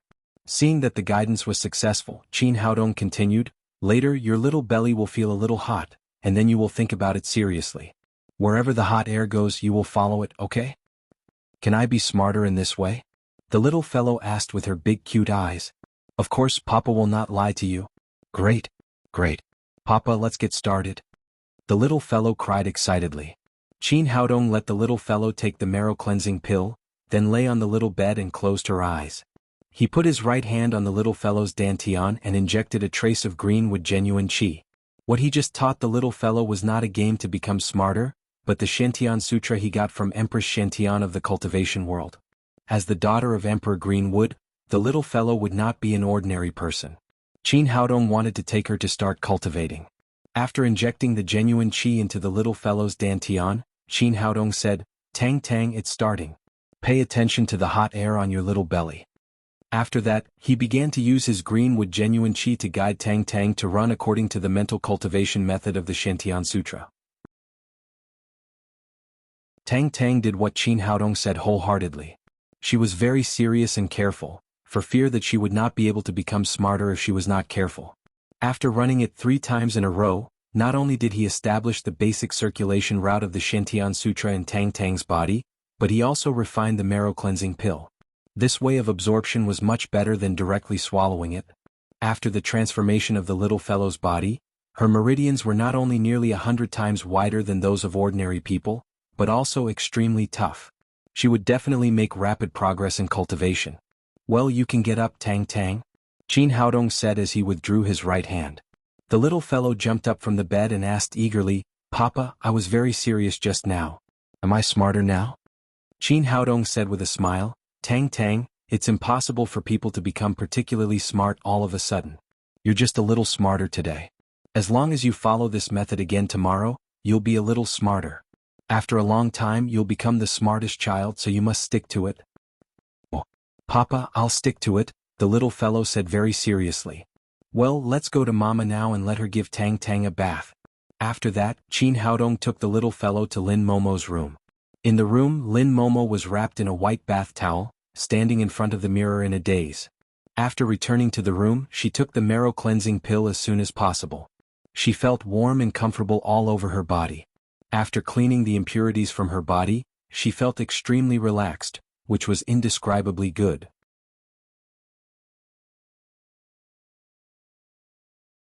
Chapter 14. Oh my God, what kind of medicine is this?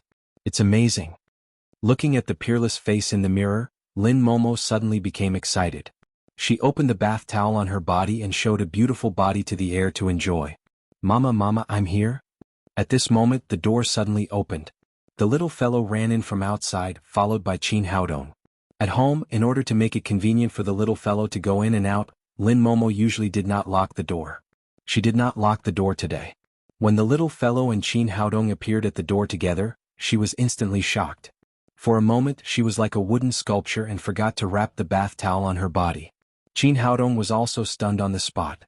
Originally, he had sent the little fellow to Lin Momo to take a bath, but he did not expect to see this scene in front of him. "Mama, why are you naked? You're not shy at all." As the little fellow spoke, she even used her fingers to scratch her cheeks twice, making a shameful gesture. Ah, only then did Lin Momo react. After letting out a scream, she quickly wrapped her body with the bath towel. "Why did you come in without knocking the door?" Lin Momo said to Qin Haodong with shame and anger. "Oh, I came with Tang Tang. She didn't knock the door, so I followed her in." Qin Haodong then said awkwardly, "But Miss Lin, don't worry. I didn't see anything just now." He said this to ease the embarrassment, but he did not expect that the little fellow next to him clapped her hands and cried, "Papa is not a good boy. Papa is lying. You opened your eyes wide just now, but you said you didn't see Mama. Well, This time not only Qin Haodong but also Lin Momo was embarrassed. They were really speechless about this innocent little fellow. The room became silent. Seeing that Papa and Mama did not speak, the little fellow thought that they did not believe her, so she quickly said, "Mama, I really didn't lie. You see, Papa's mouth is still hanging." Then she made a thoughtful expression and said, "It's so strange. Mama is not delicious. Why does Papa drool when he sees it?" Suddenly the little fellow's expression changed. She said to Qin Haodong nervously, "Papa, Mama can't be eaten.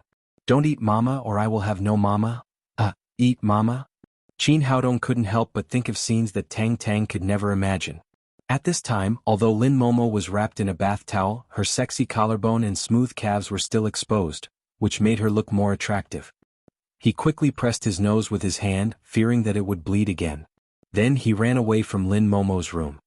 "Papa, don't run!" The little fellow shouted from behind, but Qin Haodong was too embarrassed to stay.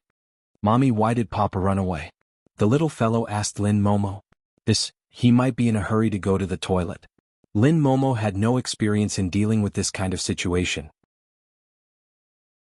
She could only make up a reason and then took the little fellow into the bathroom again. Qin Haodong returned to the living room, made himself a cup of tea and slowly tasted it. About half an hour later, Lin Momo walked into the living room with the little fellow.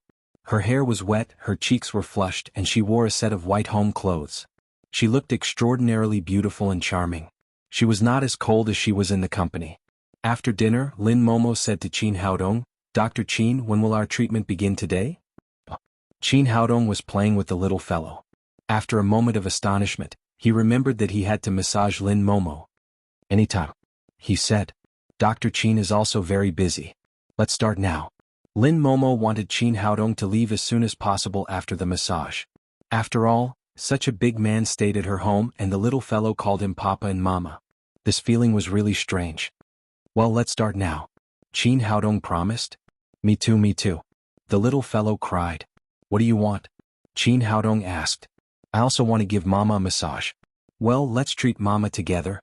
Qin Haodong took the little fellow's hand and went to her room with Lin Momo. After Lin Momo lay on the bed, Qin Haodong began to massage her head.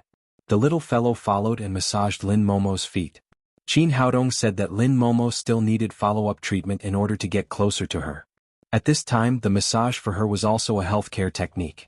He used greenwood genuine qi to help her recuperate her body. Lin Momo lay on the bed and felt two pairs of hands on her body. At first, she was a little shy, but then she inexplicably had a trace of happiness. If they were really a family of three, it would be a wonderful thing. It was a pity that the damn man had disappeared for so many years.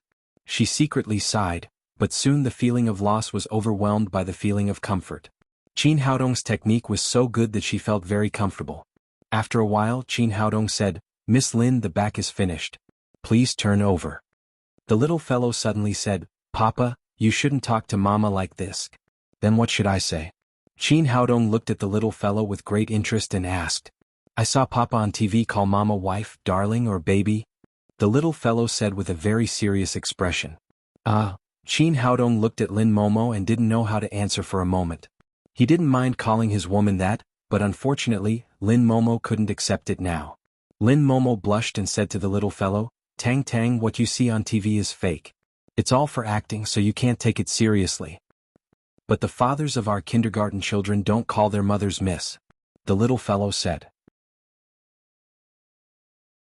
Well, Lin Momo wanted to tell her that she and Qin Haodong were different from other parents, but when she saw the longing look on the little fellow's face, she knew that she just wanted to have a normal family and a pair of loving parents. She finally held back and didn't say it.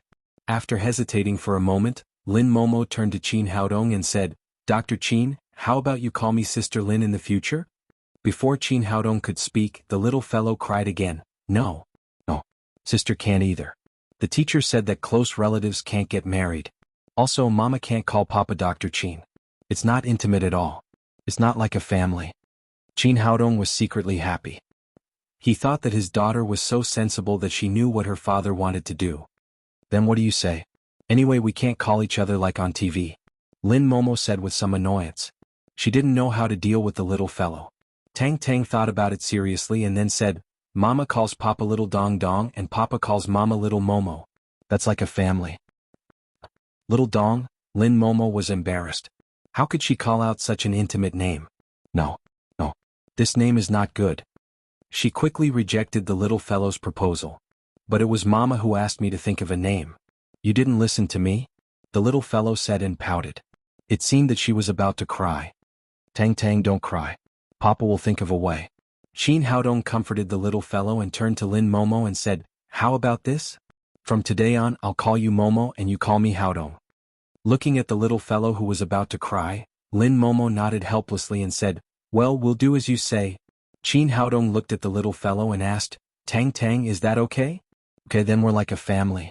The little fellow immediately put away his tearful expression and jumped up and down cheerfully again. The matter was solved. Qin Haodong continued to massage Lin Momo. This time, Lin Momo was lying on the bed on her back. Her beautiful face and seductive curves made Qin Haodong's heart hot. He quickly swallowed a few mouthfuls of saliva. If the little fellow saw him drooling again, it would be embarrassing. There were many taboos when massaging on the back. Qin Haodong controlled his hands with great willpower to avoid the sensitive parts as much as possible. Papa, you're not serious at all. You haven't massaged here yet. The little fellow patted Lin Momo on one side and said, ah. Qin Haodong thought to himself, I also want to press here, but your mother won't let me. Papa, press here. Feels really good. I like to sleep here at night. After the little fellow said that, Lin Momo's face was so red that it could almost drip blood. She couldn't wait to turn over and hide her face. It was too shameful. Qin Haodong showed a face of envy. It would be great if he could have this kind of treatment when he slept at night. Lin Momo wanted to give up the massage, but she was afraid that it would affect her recovery. She said to the little fellow helplessly, Tang Tang, go and play with Grandpa for a while. The little fellow said, I don't want to play with Grandpa. I want to massage Mama with Papa. It seemed that if the little fellow didn't leave, the massage today would not be very good. Qin Haodong bent down and whispered something in Tang Tang's ear. Then the little fellow said very happily, okay.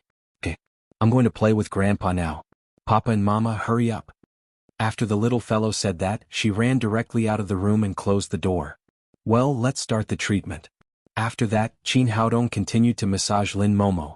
Lin Momo was very curious about what Qin Haodong had said to the little fellow. She asked, what did you say to Tang Tang? Nothing. I just said it casually. That's impossible. Tell me what you said. Lin Momo had a bad feeling in her heart. If he had just said it casually, the little fellow would not have left so easily.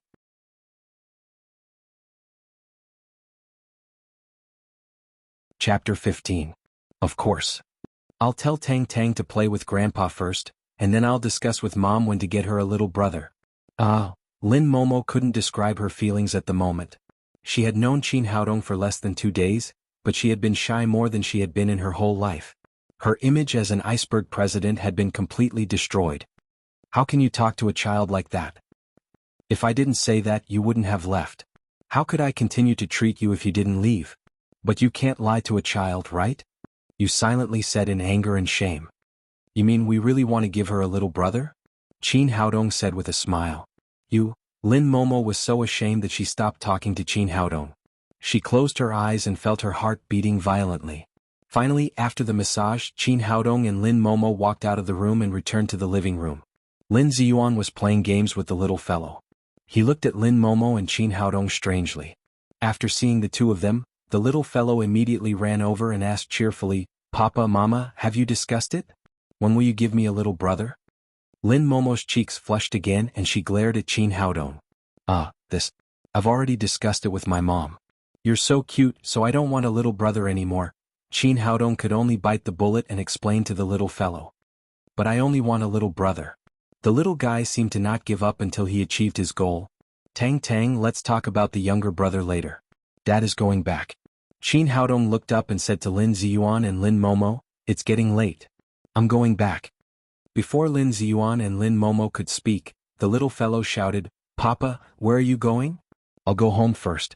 I'll play with Tang Tang tomorrow, okay? Qin Haodong said. Not good. Not good. You're lying. The little guy immediately cried. Tang Tang, I didn't lie to you. I'll definitely send you to kindergarten tomorrow. That's not it. That's not it. Kindergarten children live together with their families of 3. You're already my papa. Why do you still want to leave? The little fellow cried more and more sadly. If Papa doesn't live with me and Mama, What can I say to the children tomorrow? They'll say I'm bragging and they'll say I'm a wild child. This. Qin Haodong turned his head to look at Lin Momo. He could only let the child's mother solve this problem. Lin Momo squatted down and comforted the little fellow, saying, Tang Tang, Dad has something to do. Let him go first, okay? I'll come early tomorrow to send you to the kindergarten. No. I want to sleep with Papa and Mama. I don't want to be a child without Papa. Ein Tang Tang Tang Tang Tang Tang Tang Papa, I'm Papa Tang. Ein Tang Tang. Lin Tang He Lin He Tang. He Tang Old D Lin. Tang is Tang, Lin. For so many years, his daughter's marriage had been a worry for him. Lin Momo had long reached the age of marriage, but she was as cold as ice and did not pay attention to any man. Today he was surprised to find that Lin Momo had changed a lot after Qin Haodong's arrival, which made him very happy. Qin Haodong's medical skills were absolutely worthy of the Lin family. The rarest thing was that he was very congenial with Tang Tang, so Lin Ziyuan was more willing to see his daughter find the happiness that belonged to her. Seeing her father running away, Lin Momo looked at the crying little fellow and felt sad. Finally she said, Don't cry, Tang Tang. Mom and Dad will sleep with you tonight. Not only today but also in the future. I want to be a child with a papa. The little guy said. Well, I'll listen to you, Lin Momo said helplessly. Okay, I can finally sleep with Papa and Mama. Seeing that Lin Momo agreed, the little fellow immediately smiled. She held Qin Haodong and Lin Momo in one hand and walked happily to the bedroom. The bed was so big that it was not crowded for 3 people to lie side by side. Lin Momo's heart was beating fast. It was the first time for her to lie in bed with a man since that night. Tang Tang, Mom has done as you said. Go to sleep. Lin Momo wanted the little fellow to fall asleep as soon as possible so that Qin Haodong could leave as soon as possible.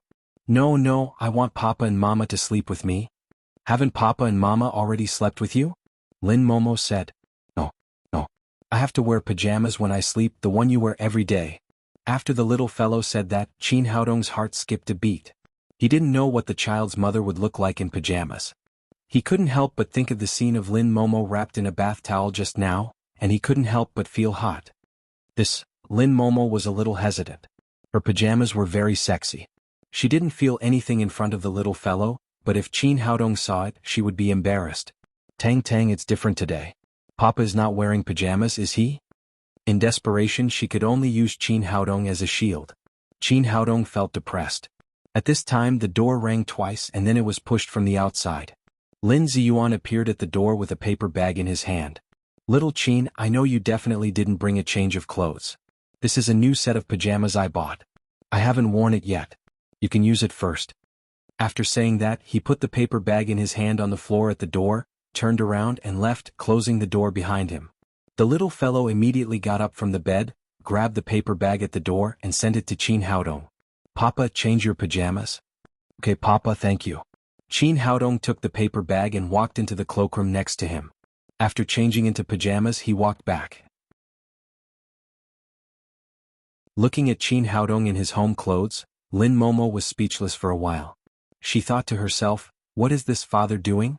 He didn't help me just now but now he smashed my shield. Mama, it's your turn. The little fellow ran over and pulled Lin Momo. Looking at her expectant daughter, Lin Momo could only sigh helplessly. She got up and went into the cloakroom.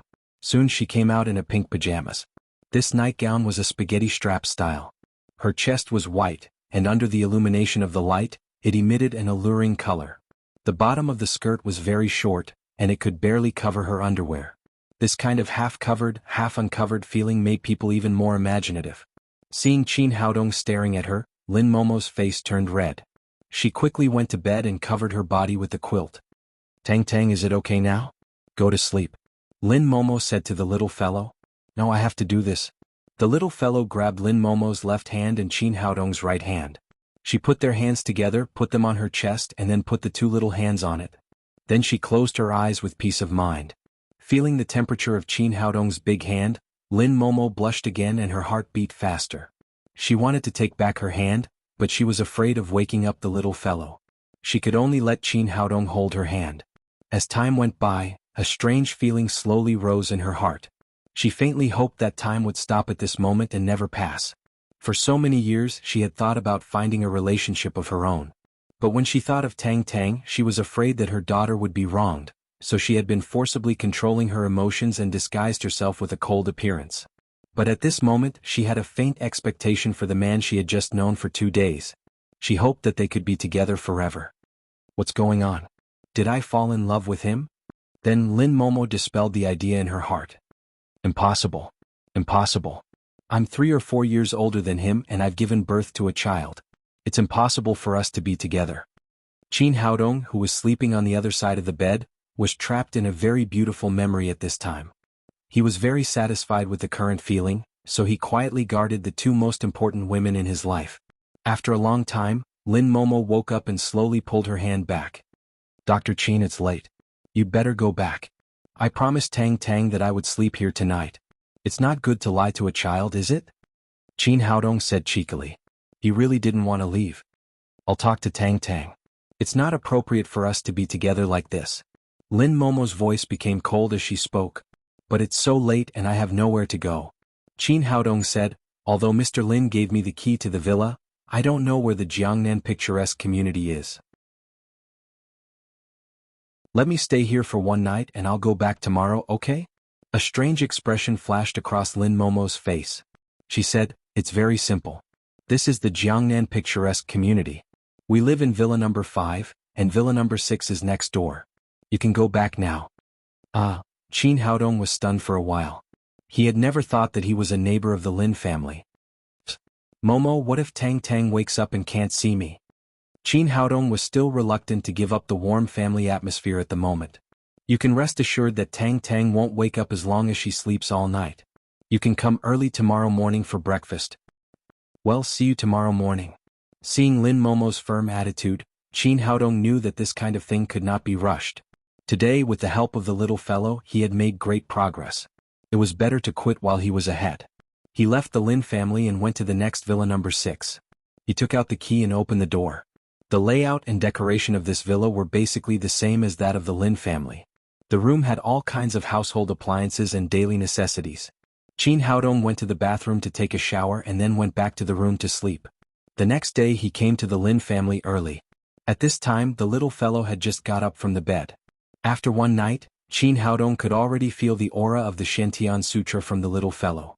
The reason why he chose to pass on the cultivation method of Empress Shantian to his daughter was that once the Shantian Sutra formed a cultivation cycle, it could run on its own and be cultivated at any time and anywhere. That was to say, the little fellow did not need to deliberately cultivate, and her cultivation was improving all the time. Papa, where have you been? The little fellow asked. Qin Haodong glanced at Lin Momo next to him. Papa went to exercise.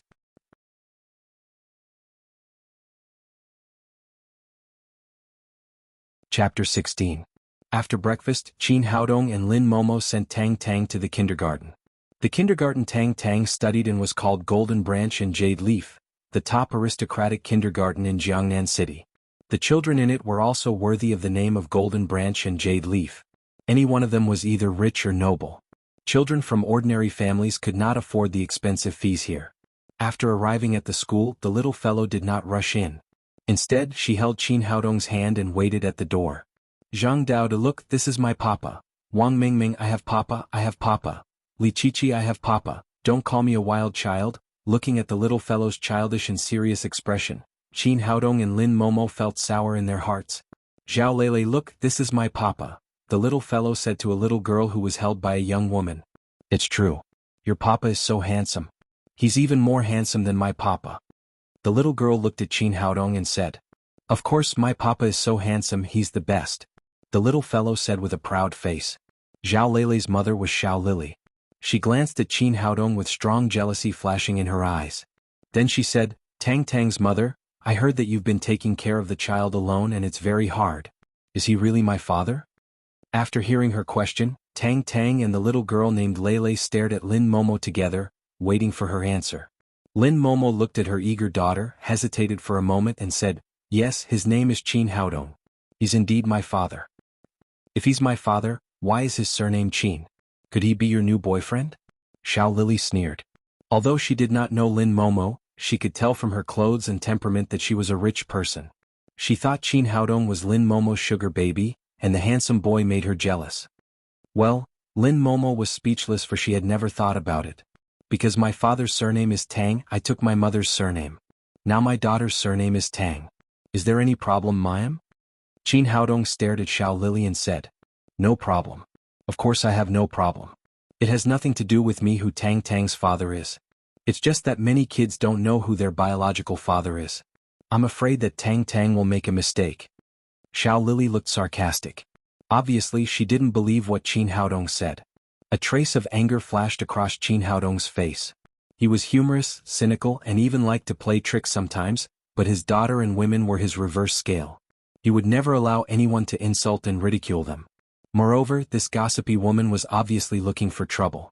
She had the scent of 2 men on her body, which meant that she had slept with 2 men last night. Such a woman was really shameless to mock others. You're right. You shouldn't meddle in other people's business. You'd better take care of yourself. Qin Haodong pointed at Xiao Lili's pants and said, Why are your pants wet? Did he pee his pants? What did you say? The woman looked down and saw that her originally very fashionable low-rise jeans were already wet. What's going on? Did he really pee his pants? How could it be? Xiao Lili really couldn't figure it out. Although her private life was a bit messy and she was infected with some gynecological diseases, it was not to the extent of urinary incontinence. How could he suddenly pee his pants? Lele, your mom stinks. The little fellow said and covered her nose with her little hands, hiding behind Qin Haodong. The woman screamed and handed the child to the aunt at the gate of the kindergarten. Then she ran away like she was escaping. A trace of weirdness flashed across Lin Momo's face. Although she didn't see what Qin Haodong did, she was sure that it had something to do with Qin Haodong. Looking at the tall figure in front of her, a mass of warmth rose in her heart.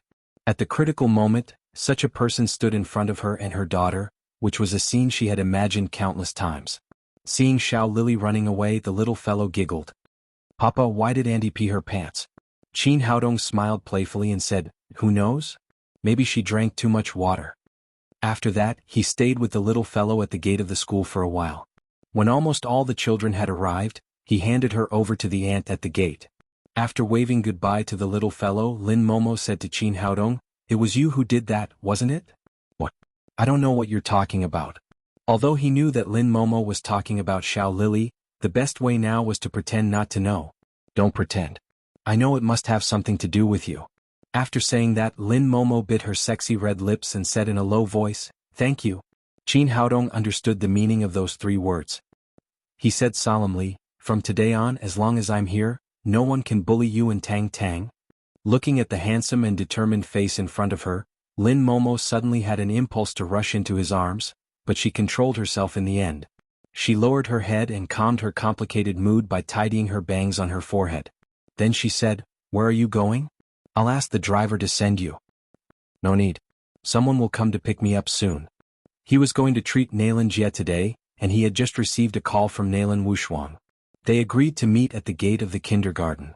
As soon as he said that, a roar of motor came, and a black Audi A6 stopped in front of Qin Haodong and Lin Momo.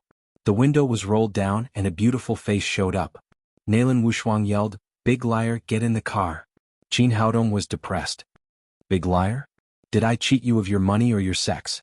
My wife will easily misunderstand me if you call me that. He said hello to Lin Momo, and then sat in the passenger seat of the Audi A6. Who is this woman? What's the relationship between them? Looking at Qin Haodong's back disappearing, Lin Momo felt a little disappointed. Maybe they were the most suitable. After all, she was the mother of a child. Thinking of this, she got in the car with Zhang Dabiao and rushed to the company. At the same time, Xiao Lili changed her wet pants and was doing a physical examination in Jiangnan Hospital. The result of the examination was as she expected. Except for some minor gynecological diseases caused by excessive living, there were no symptoms of urinary incontinence. What happened? Why did I have urinary incontinence at that time? Xiao Lili recalled the scene from the beginning to the end. Suddenly she realized that it must have something to do with that toy boy. He must have done something to her. Although she didn't see Qin Haodong's movements clearly, she was sure that it must have something to do with Qin Haodong. Bastard, how dare you mess with me? Wait and see, I'll teach you a lesson. And that woman, why is she prettier than me? What right do you have to keep a gigolo? Why is that little boy cuter than my daughter? What right do they have? She was a very jealous woman, and now anger and jealousy had made her lose her mind. Thinking of this, Xiao Lily took out her phone and dialed a number. "Honey, I was bullied. You have to help me." Nalan Wushuang didn't drive her Hummer today.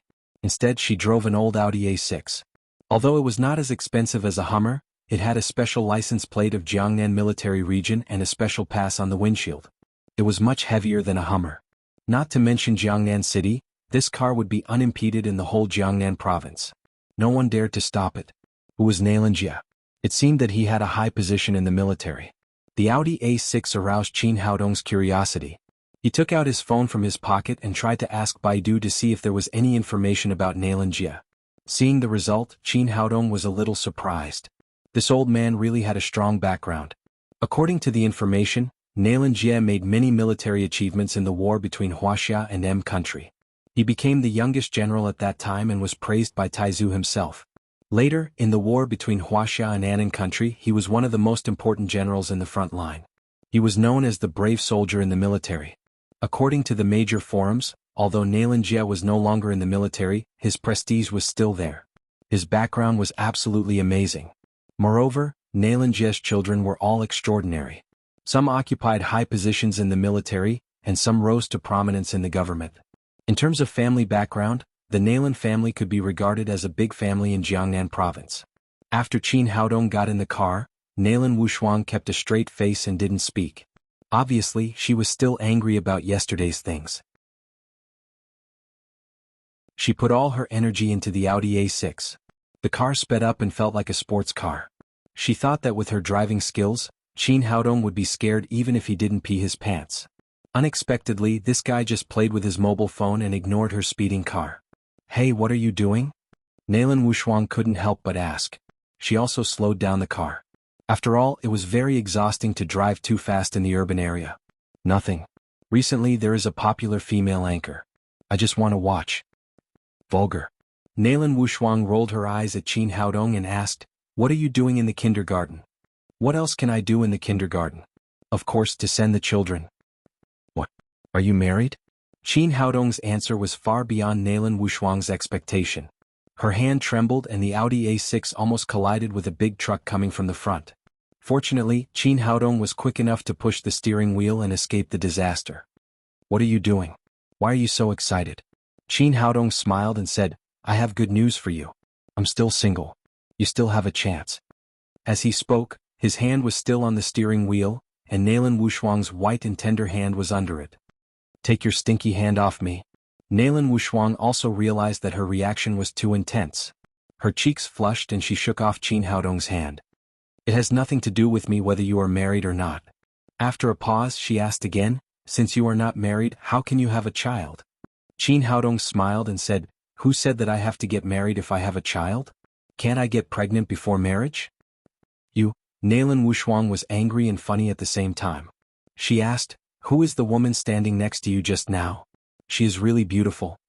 She had always been arrogant and rarely paid attention to other women. But the woman she just saw was different. She had an elegant temperament and a beautiful face. Even she couldn't help but look at her a few more times.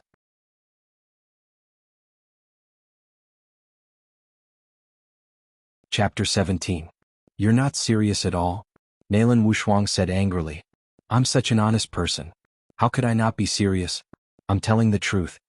Qin Haodong said with an aggrieved face. "Then let me ask you, how old are you this year?" 21. "How old is the child you mentioned?" "So, you've been in love with her for 5 years?" "No, to be exact, we've only known each other for 2 days." "Bastard, you're talking nonsense." If she hadn't been driving, Nalan Wushuang would have kicked this guy out of the car. He was obviously talking nonsense, but he said it so seriously. "I'm not talking nonsense, I'm telling the truth," Qin Haodong said with an innocent face. "You?" Nalan Wushuang shut her mouth angrily. She knew that if she kept talking she would be driven mad by this guy. The Audi A6 sped out of the city, all the way to the front of a courtyard with green bricks and green tiles. This was a special sanatorium of the Jiangnan military region. It was said that all the cadres living here were above the division level. Nalan Wushuang parked the car and walked to the courtyard with Qin Haodong. Qin Haodong looked at the sanatorium while walking. The environment here was really good, and the spiritual qi between heaven and earth was much better than that in the city. It was perfect for cultivation. Not far away, a young man in his 20s suddenly ran to them. He was wearing international famous brands from head to toe. It was obvious that he was rich and he was holding a big red brocade box in his hand. Shuang, why didn't you answer my call? The young man ran to Nalan Wushuang and smiled like a dog's tail. Zhang Daji, I've told you not to harass me. Nalan Wushuang said angrily. Yes. I really have something to do. Zhang Daji was obviously afraid of Nalan Wushuang. He quickly held up the brocade box in his hand and said, I heard that you're looking for ginseng of the right age for Grandpa Nalan. I have a friend who is in the medicine business, so I asked him to buy the best Korean ginseng. I heard that it's hundreds of years old. Today I'll give it to Grandpa Nalan. After saying that, he opened the brocade box with a fawning expression, revealing a snow-white Korean ginseng. Qin Haodong didn't care about Zhang Daji at first. He thought that Zhang Daji was just a pursuer of Nalan Wushuang. It seemed that the little girl didn't like him at all. However, when he saw the Korean ginseng, he couldn't help but widen his eyes. Good stuff. It was really good stuff. If this Korean ginseng was paired with his blood ginseng, he would be able to gather the two main ingredients needed to concoct the foundation-building pill. No, he had to get his hands on this treasure. No wonder Qin Haodong was tempted. This Korean ginseng was 600 or 700 years old, and the spiritual qi it emitted was extremely rich. It was a good thing, but it was a pity that he didn't send it at the right time. He sighed for Zhang Daji again in his heart.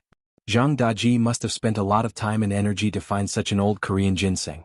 If he had brought it here 2 days earlier, Nalan Wushuang might have treated him differently. Unfortunately, it was useless now. As expected, Nalan Wushuang didn't even look at the Korean ginseng in the brocade box. She stared at Zhang Daji and said, I don't need it. You can take it back. Well, Zhang Daji was confused. He had heard that Nalan Wushuang was looking for ginseng that was more than 100 years old. He thought it was a good opportunity to show off, so he used all his connections and spent 10 million yuan to buy this ginseng from Koryo. He just wanted to make Nalan Wushuang smile. However, Nalan Wushuang didn't smile. Instead, her attitude toward him became colder. Shuang, don't be impulsive. This Korean ginseng can definitely cure Grandpa Nalan's illness. I said, I don't need it. Before Zhang Daji could finish, Nalan Wushuang interrupted him. After listening to Qin Haodong's analysis, she knew that the better the ginseng was, the more toxic it would be to her grandpa. Naturally, she didn't like Zhang Daji at all. She knew that if she didn't make things clear, Zhang Daji would still pester her. She pulled Qin Haodong and said, Our Nalan family has already invited Dr. Qin to treat Grandpa. You don't have to worry about it. Zhang Daji glanced at Qin Haodong and then said to Nalan Wushuang angrily, This is obviously the toy boy you found. How could he be a doctor? Zhang Daji, be respectful. Nalan Wushuang was already hot-tempered. She had lost her patience at this time. She said with a cold face, Even if he is a toy boy, what does it have to do with you? Qin Haodong was speechless. He thought to himself, Who did I offend?